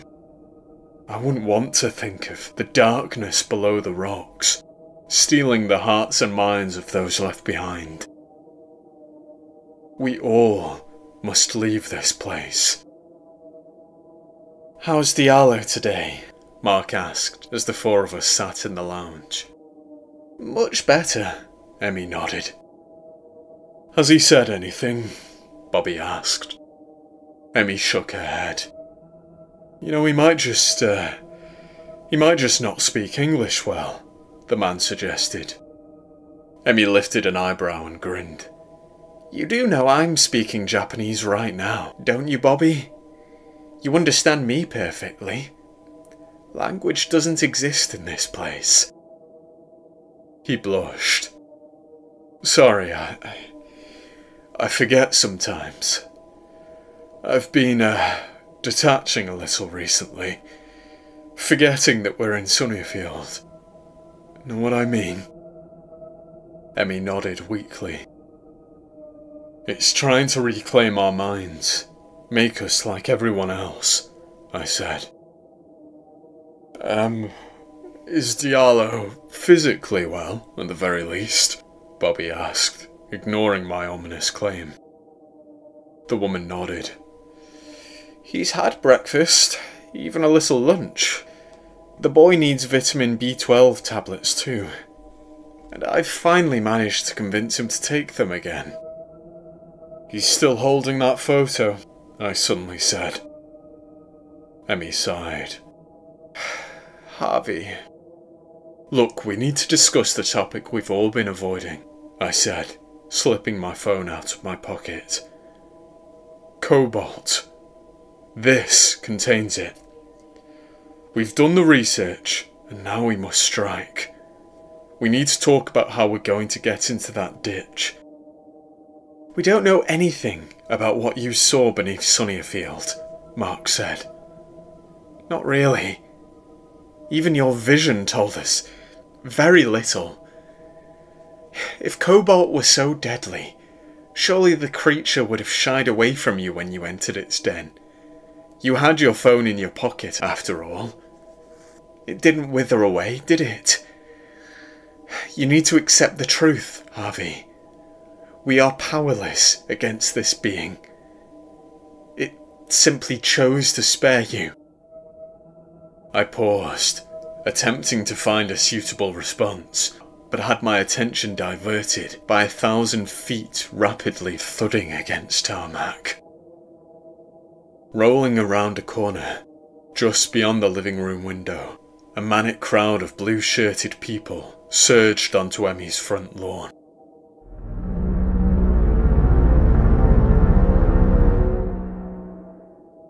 Their faces were entirely devoid of emotion, a haunting mass of inhuman flesh swarming the street. Mark and Bobby swiveled on the sofa to look out of the window. Move! I yelled, threading my hand beneath Emmy's arm and hoisting the startled woman to her feet. As I shuffled her near-frozen form towards the living room door, Mark and Bobby scrambled to follow. And moments later, a tidal wave of blue shirts lapped against the front face of Emmy's house, instantly obliterating glass panes and the wooden door. The demented followers of Sunnierfield's underbelly, uttering no words, created an eerie cacophony of noise as they began to dismantle Emmy's home. I feared that they were desperate to dismantle us too. Whatever may or may not have remained of their souls, there was no reasoning with this mob. No reaching whatever lay beneath their empty faces. These folk do only whatever the creature wills. Get off me! Mark screamed as hands seized his body. The wriggling mass of appendages clawed Mark's lips apart, and one blue shirt, with finger and thumb, started to pluck a translucent thread from his throat.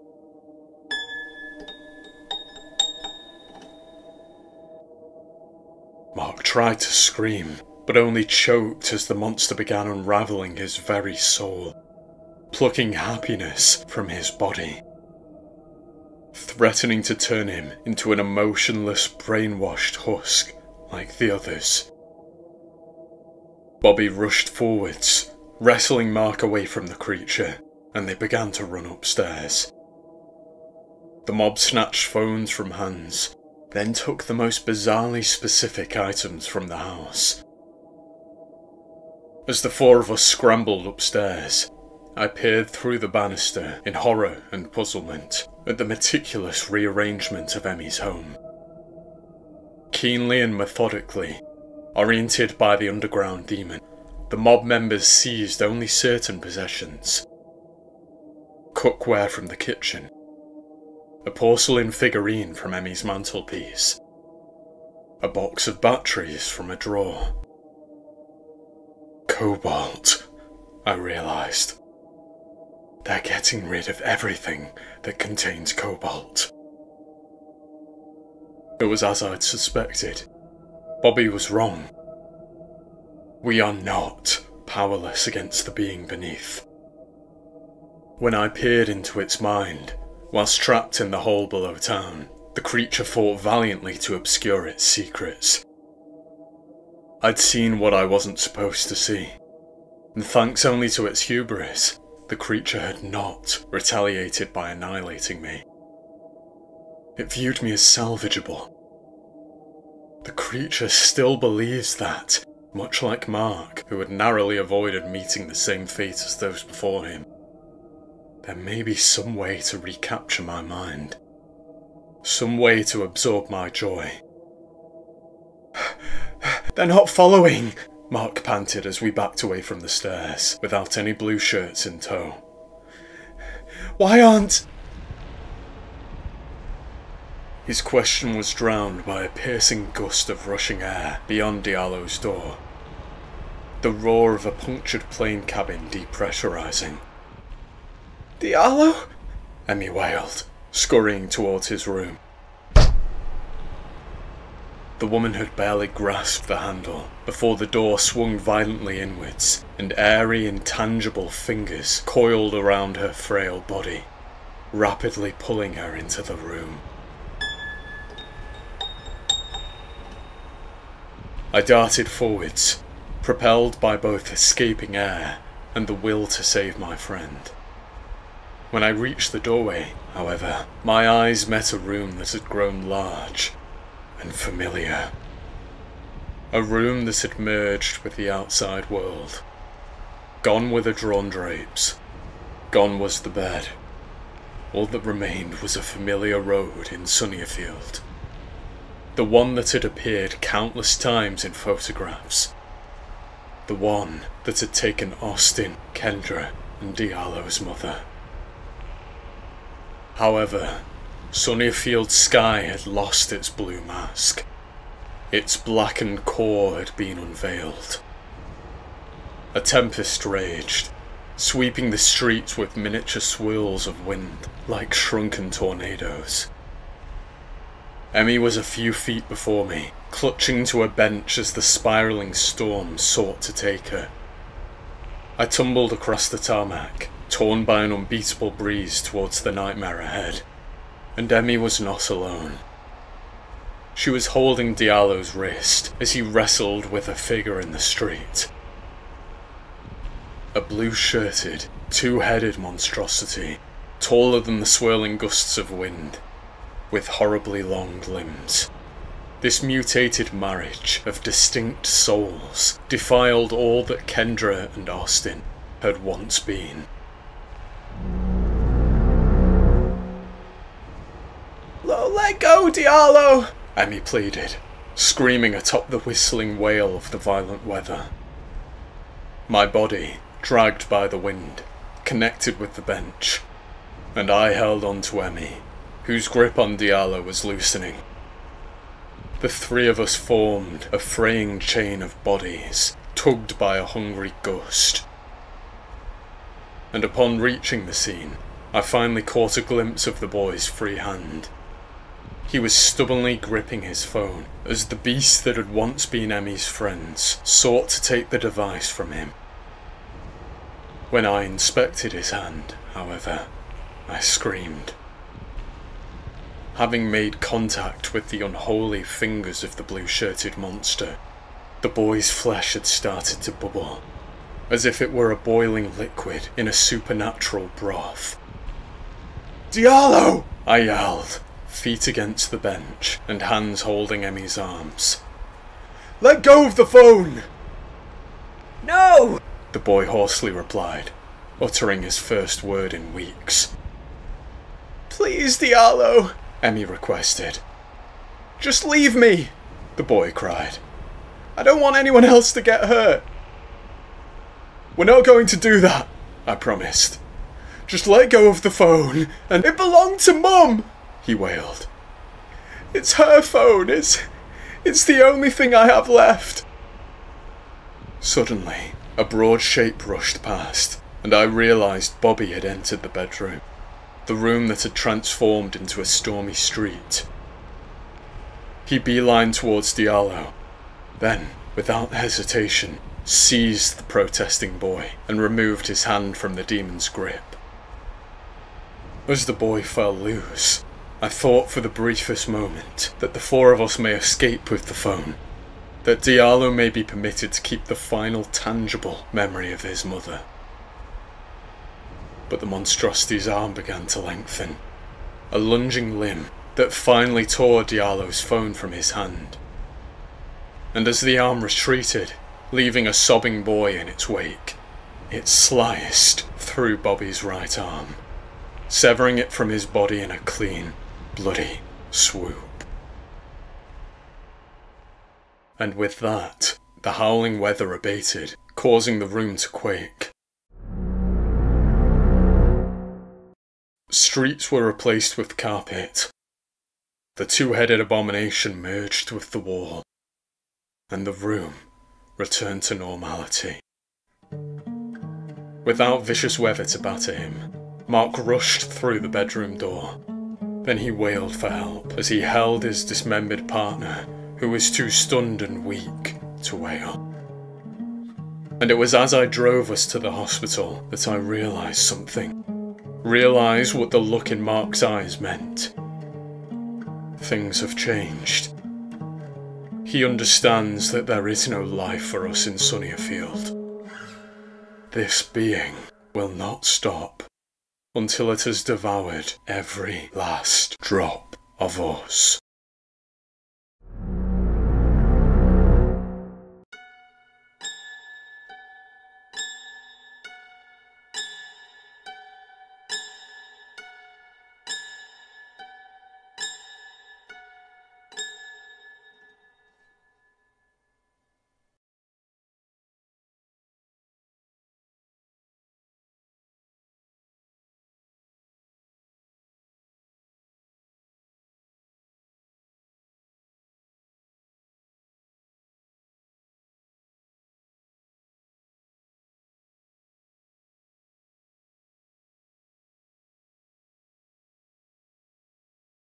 I am trapped in a town that does not exist.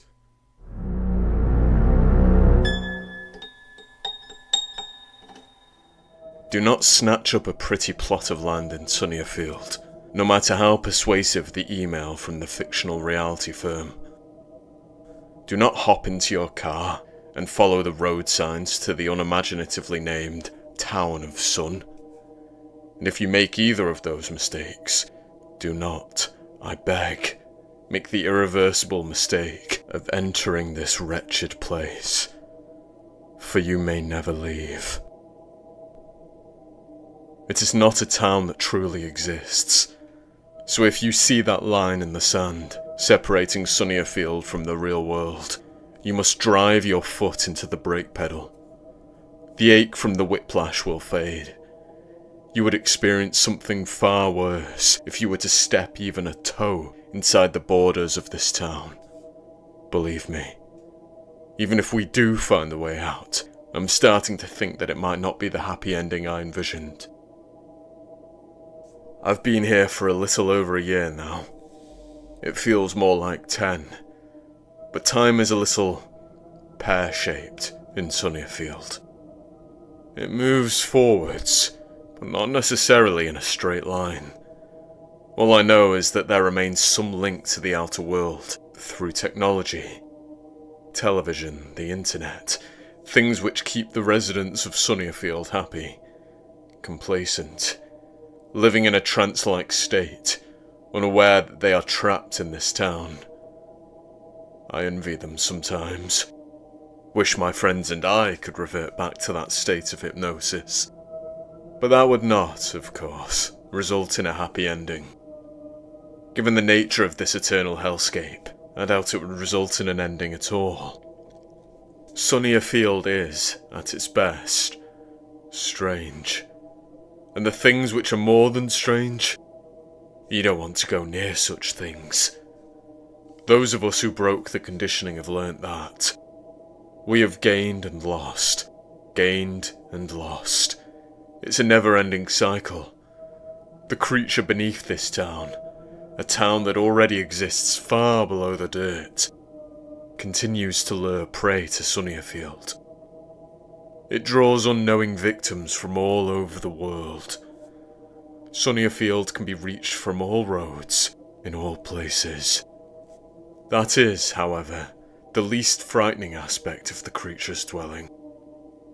Like cattle, Sunnyerfield's hypnotised residents are fed with happiness until deemed ripe and ready. Once we have been sufficiently fattened by a false life in this false utopia, the creature feeds on us, drains all joy through our eyes, and our empty bodies join the beast's ranks of blue-shirted cultists. A band of unmerry workers keeping the town in order. These want people bend any and all dissenters into shape.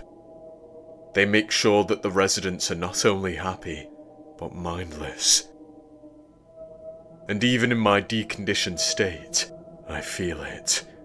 I feel the pull of Sunnierfield. The urge to stop fighting and to give in to the happiness. I won't let that happen. I will settle for this existence no more. We stood outside the hospital room, eyeing Bob's sleeping form through the glass pane as doctors conducted checks. I consoled Mark. The man made his way through an entire packet of tissues in the space of an hour.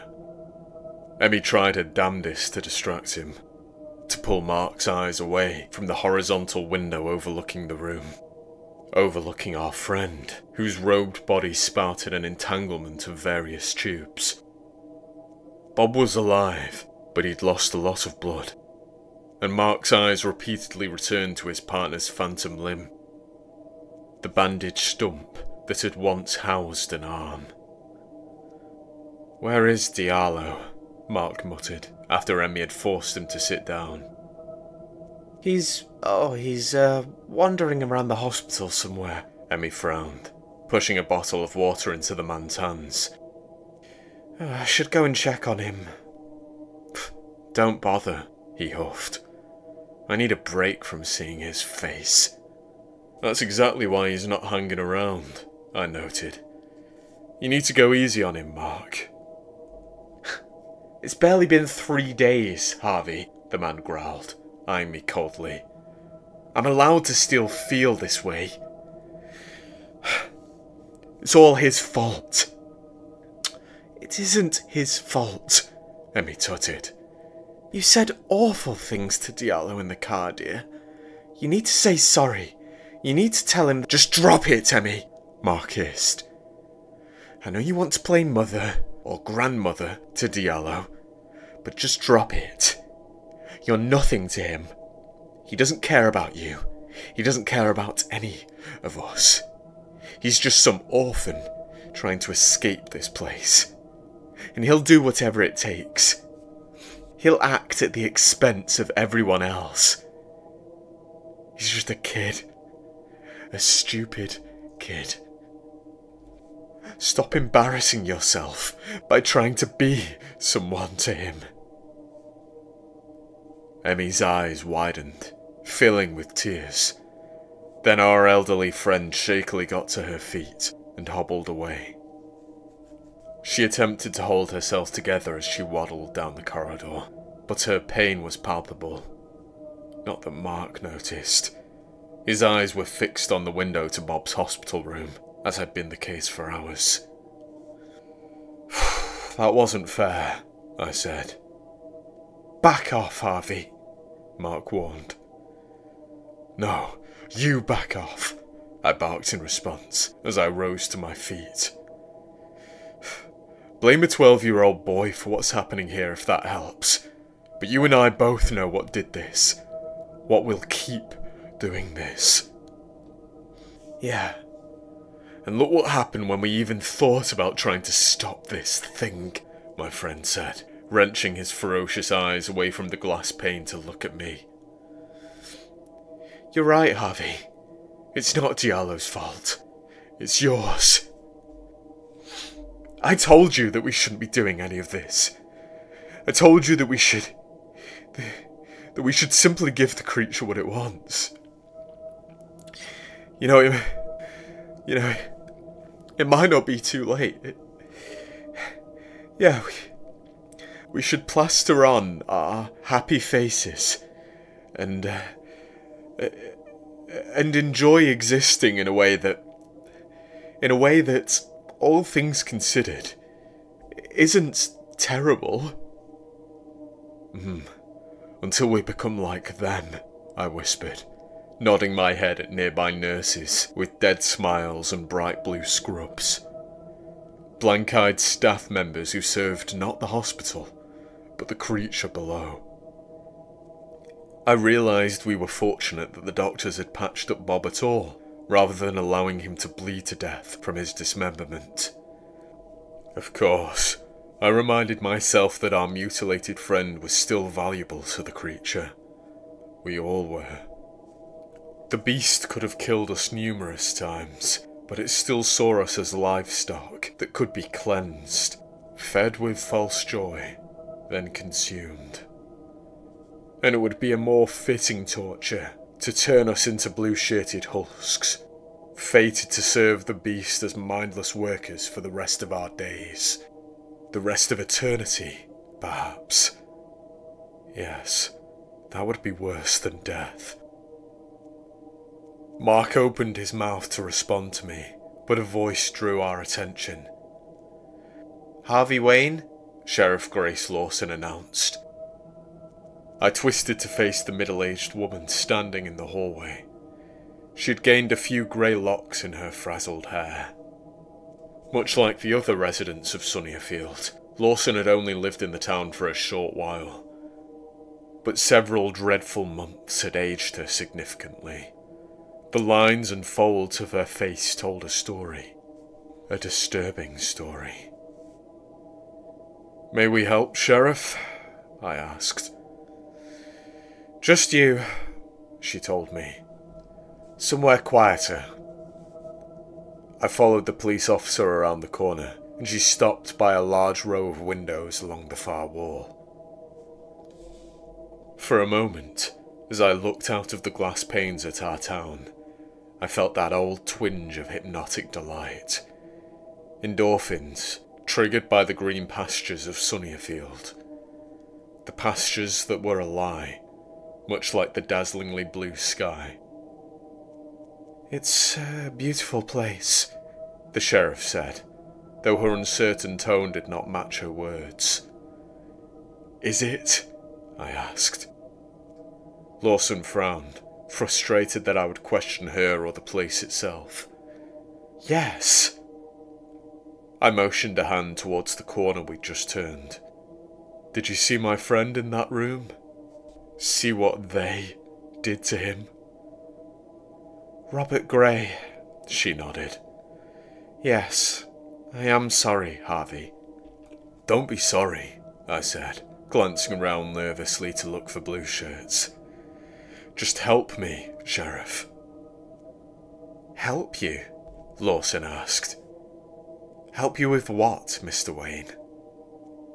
I pointed out of the window. Help me escape this town. She sighed. Not this again, Mr. Wayne. I told you months ago that there is no... Yes, I remember. You didn't know why I'd want to leave such a perfect place, I interrupted. Do you remember what happened on that day, Sheriff? When I came to you for help? She frowned, clearly not wanting to remember, or bearing the part of her which did recall the mob's pursuit. The deranged townsfolk, clad in blue shirts, who chased me to the creature's underground hovel. You told me that you didn't need to keep the order, I continued. You told me others do that for you. Harvey, Lawson warned, fighting to hold back tears. I know you're still in there, I said. On that day, you apologised to me. I remember that. I'm warning you, she whispered, fixing her eyes on the glorious fields which surrounded the quaint town of Sunnierfield. Look at it. It's a lie, I said. And I fell for it too. Fell into that trap for months, before waking up. It's a beautiful lie, but a lie nonetheless. The real me was buried beneath, but he was still in there. And I know, Mr. Wayne, I didn't pull you aside to talk about any of that, Sheriff Lawson interrupted, refusing to make eye contact with me. I want to talk to you about what happened to your friend, Robert Gray. I clenched my fists and muttered through gritted teeth. Good. Then we want to discuss the same thing. You need to answer my questions, she loudly interjected. Tell me something, Harvey. What were you intending to do with the contraband? Contraband? I asked, pausing. You mean cobalt? What was inside the items you took from us? The sheriff nodded. I scoffed. You know, you weren't very thorough, were you? Cobalt is in so many things. Heck, it's probably even in this hospital. I don't see you overturning every room in this building to confiscate contraband, as you call it. You only targeted my friends and me. Did we strike a nerve? Did we get too close? I assure you that my officers and I played no part in the search of Emmy Ito's home on Monday.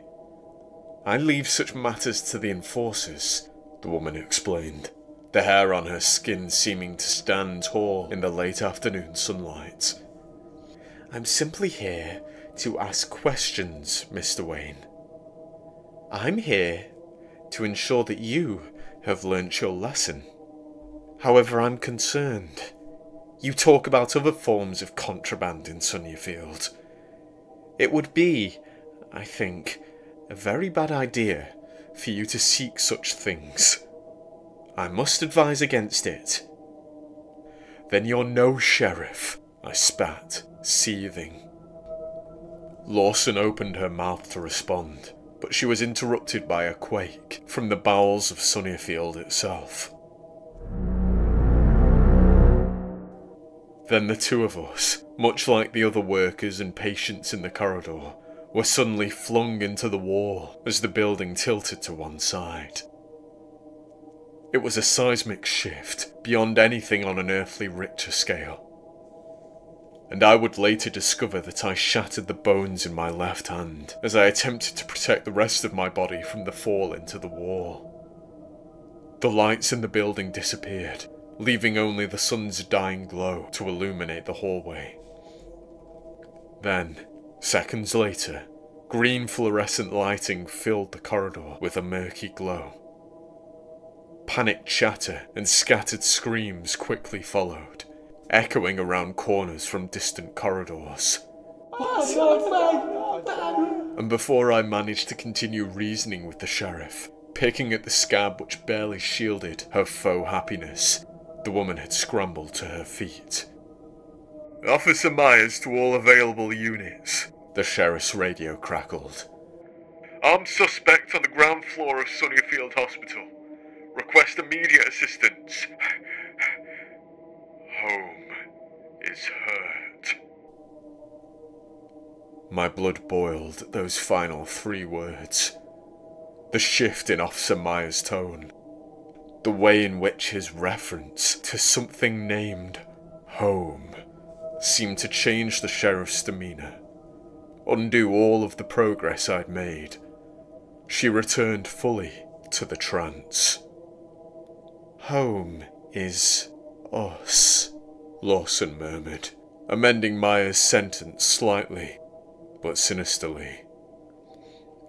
That seemed to suffice as a Roger, given that the sheriff started to sprint along the slanted corridor, barging past toppled people.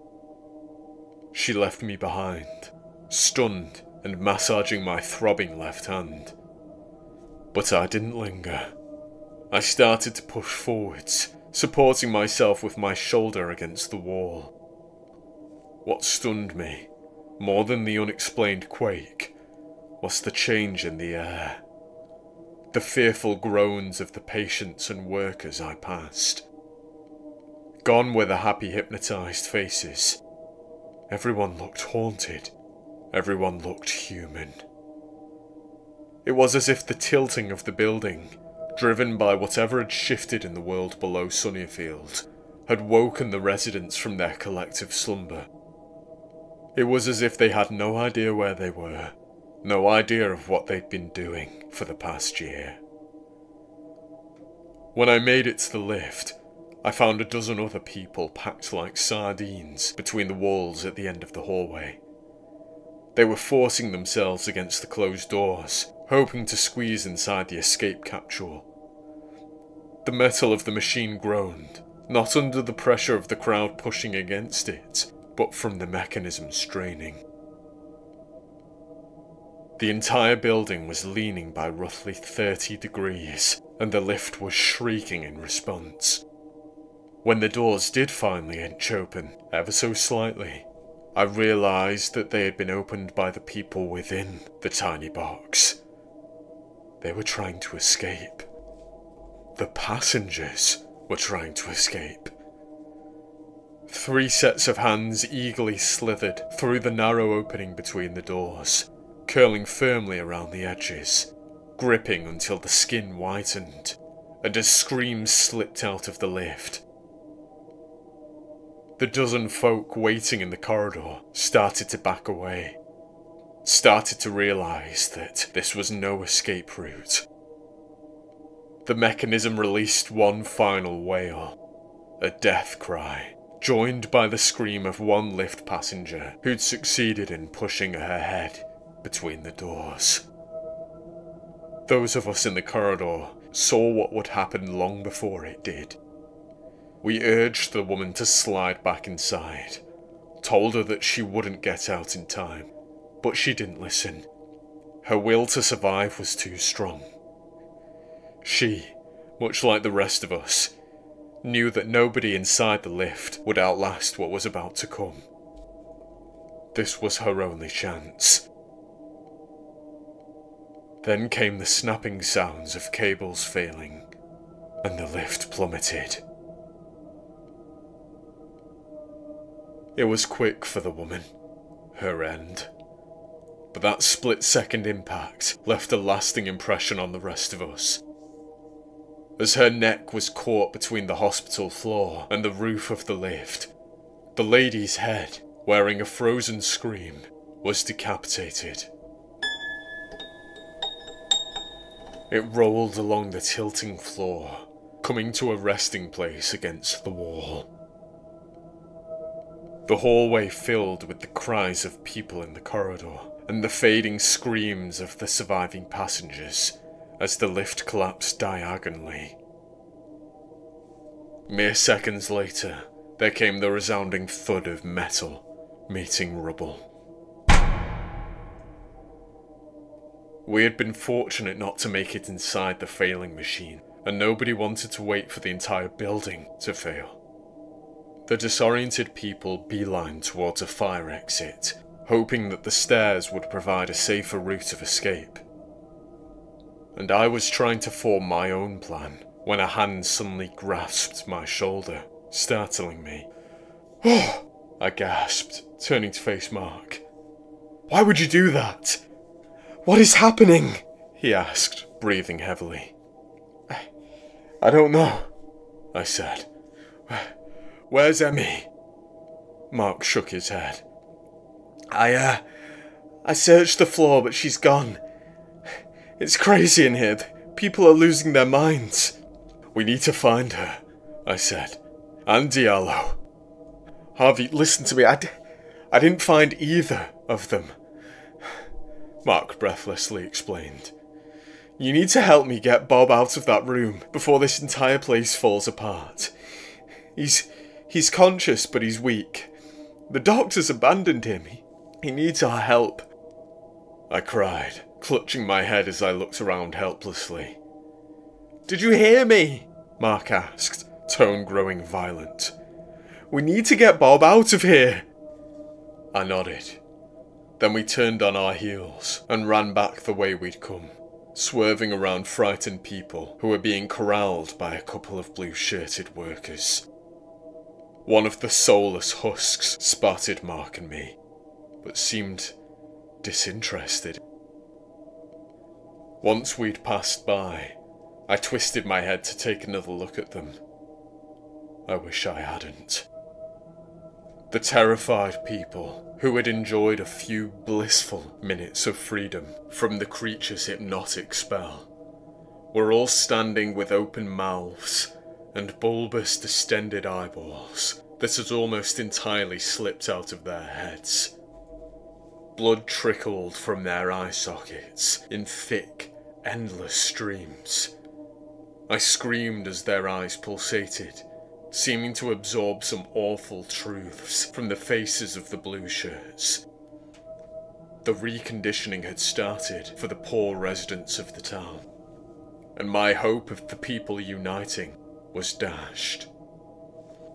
When Mark and I finally entered Bob's room, momentarily escaping the horror, I was relieved to find our recovering friend fidgeting under the duvet. I was worried that we'd find ourselves hoisting an unconscious Hulk out of bed, and I wouldn't have fancied our chances of helping Bob down 3 flights of stairs without some assistance from the bulky man. "Oh, Mark," the patient groaned, clutching one side of his slanted bed. "We've got to go, sweetie," Mark panted, pulling tubes out of Bob's skin. "Ah!" Bob winced. "Careful." "Sorry," Mark said. "I don't know how much time we have. Are you able to get up?" The man moaned. "Oh, I don't know whether I'll be, You need to get up," Mark urged, starting to lift Bob by the right stump that once sported a full arm. "Oh, Harvey, help me." I twitched as the building moved slightly, then hurriedly took Bob's left side. Our wounded friend was quietly protesting, but staying would have been a death sentence for him. Fortunately, we didn't have to support his entire weight. His trembling legs, which hadn't been used in 3 days, managed to take fragile steps, thanks to the strain of his friends hunching under both of his shoulders. Of course, Mark had nothing to grab on Bob's dismembered side.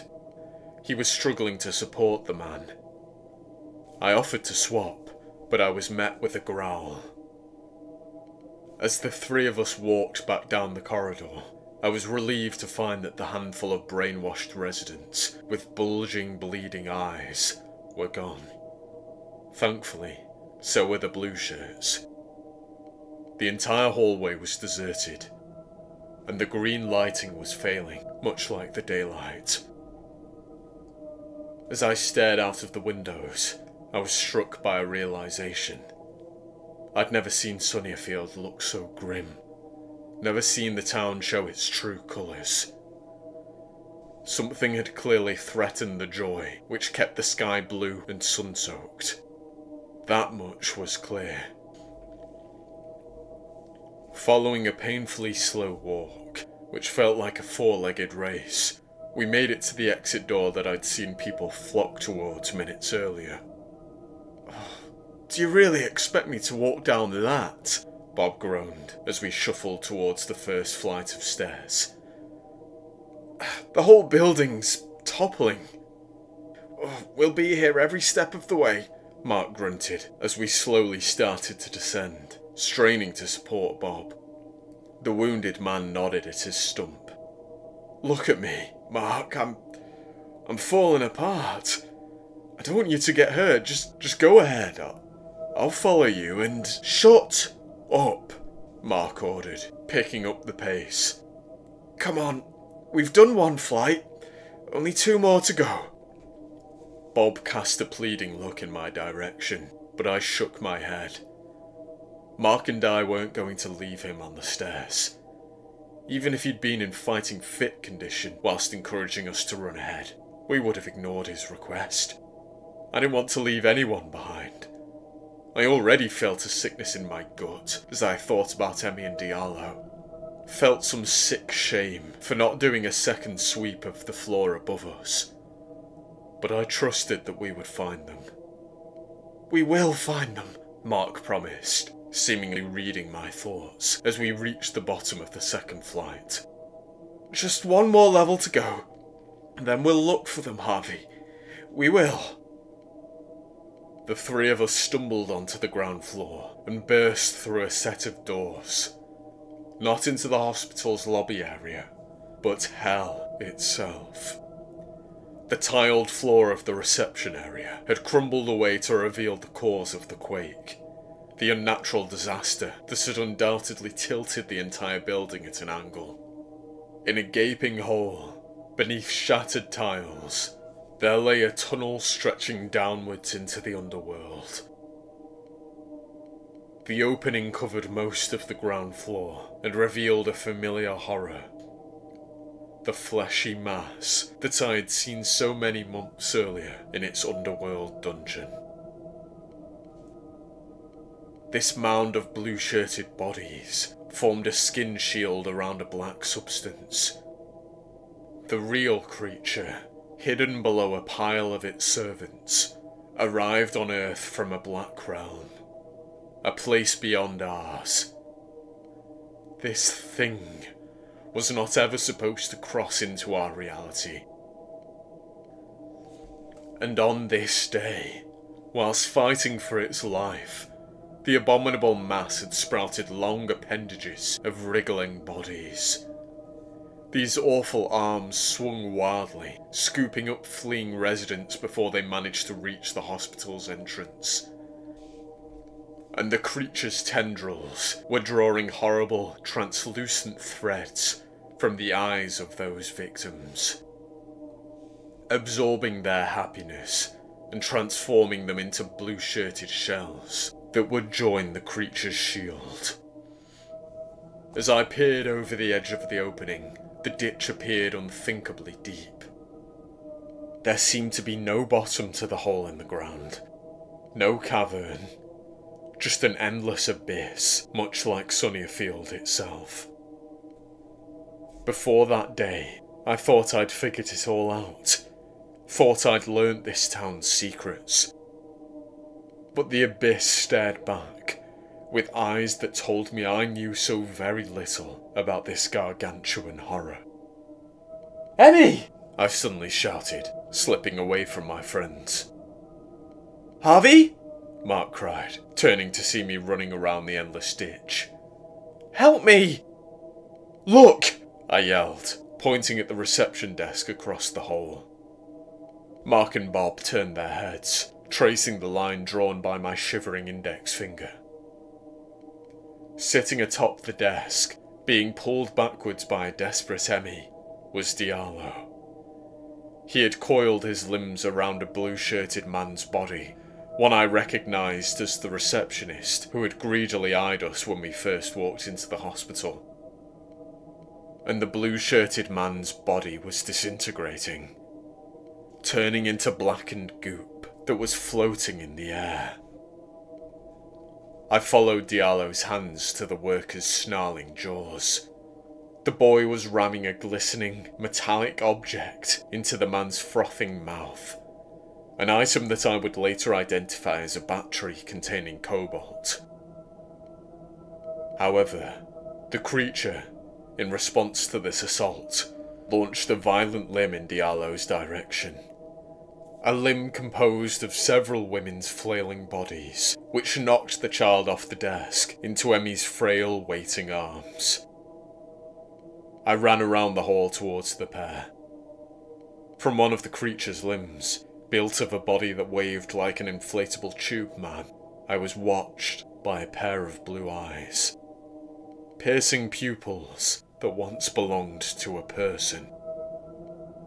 The limb flew towards me as I lunged over the top of the reception desk, but I escaped its reach and clattered to the floor. There, I found Emmy being helped to her feet by an apologetic Diallo. "Wait!" I whispered, seizing the boy's arm and shaking my head at Emmy. "Stay down, both of you." "I'm sorry, Harvey," Diallo whimpered, face coated in tears. I wanted to kill it. I wanted to end all of this, but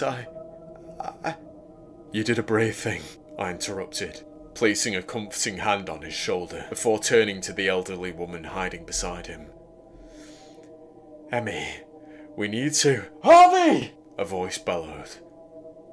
This time, it was Bob, not Mark. And as I peeked over the counter, the ground started to shake more viciously. My eyes found only Bob standing against the far wall, tiptoeing against it to escape the hole at his feet. Then I saw something else.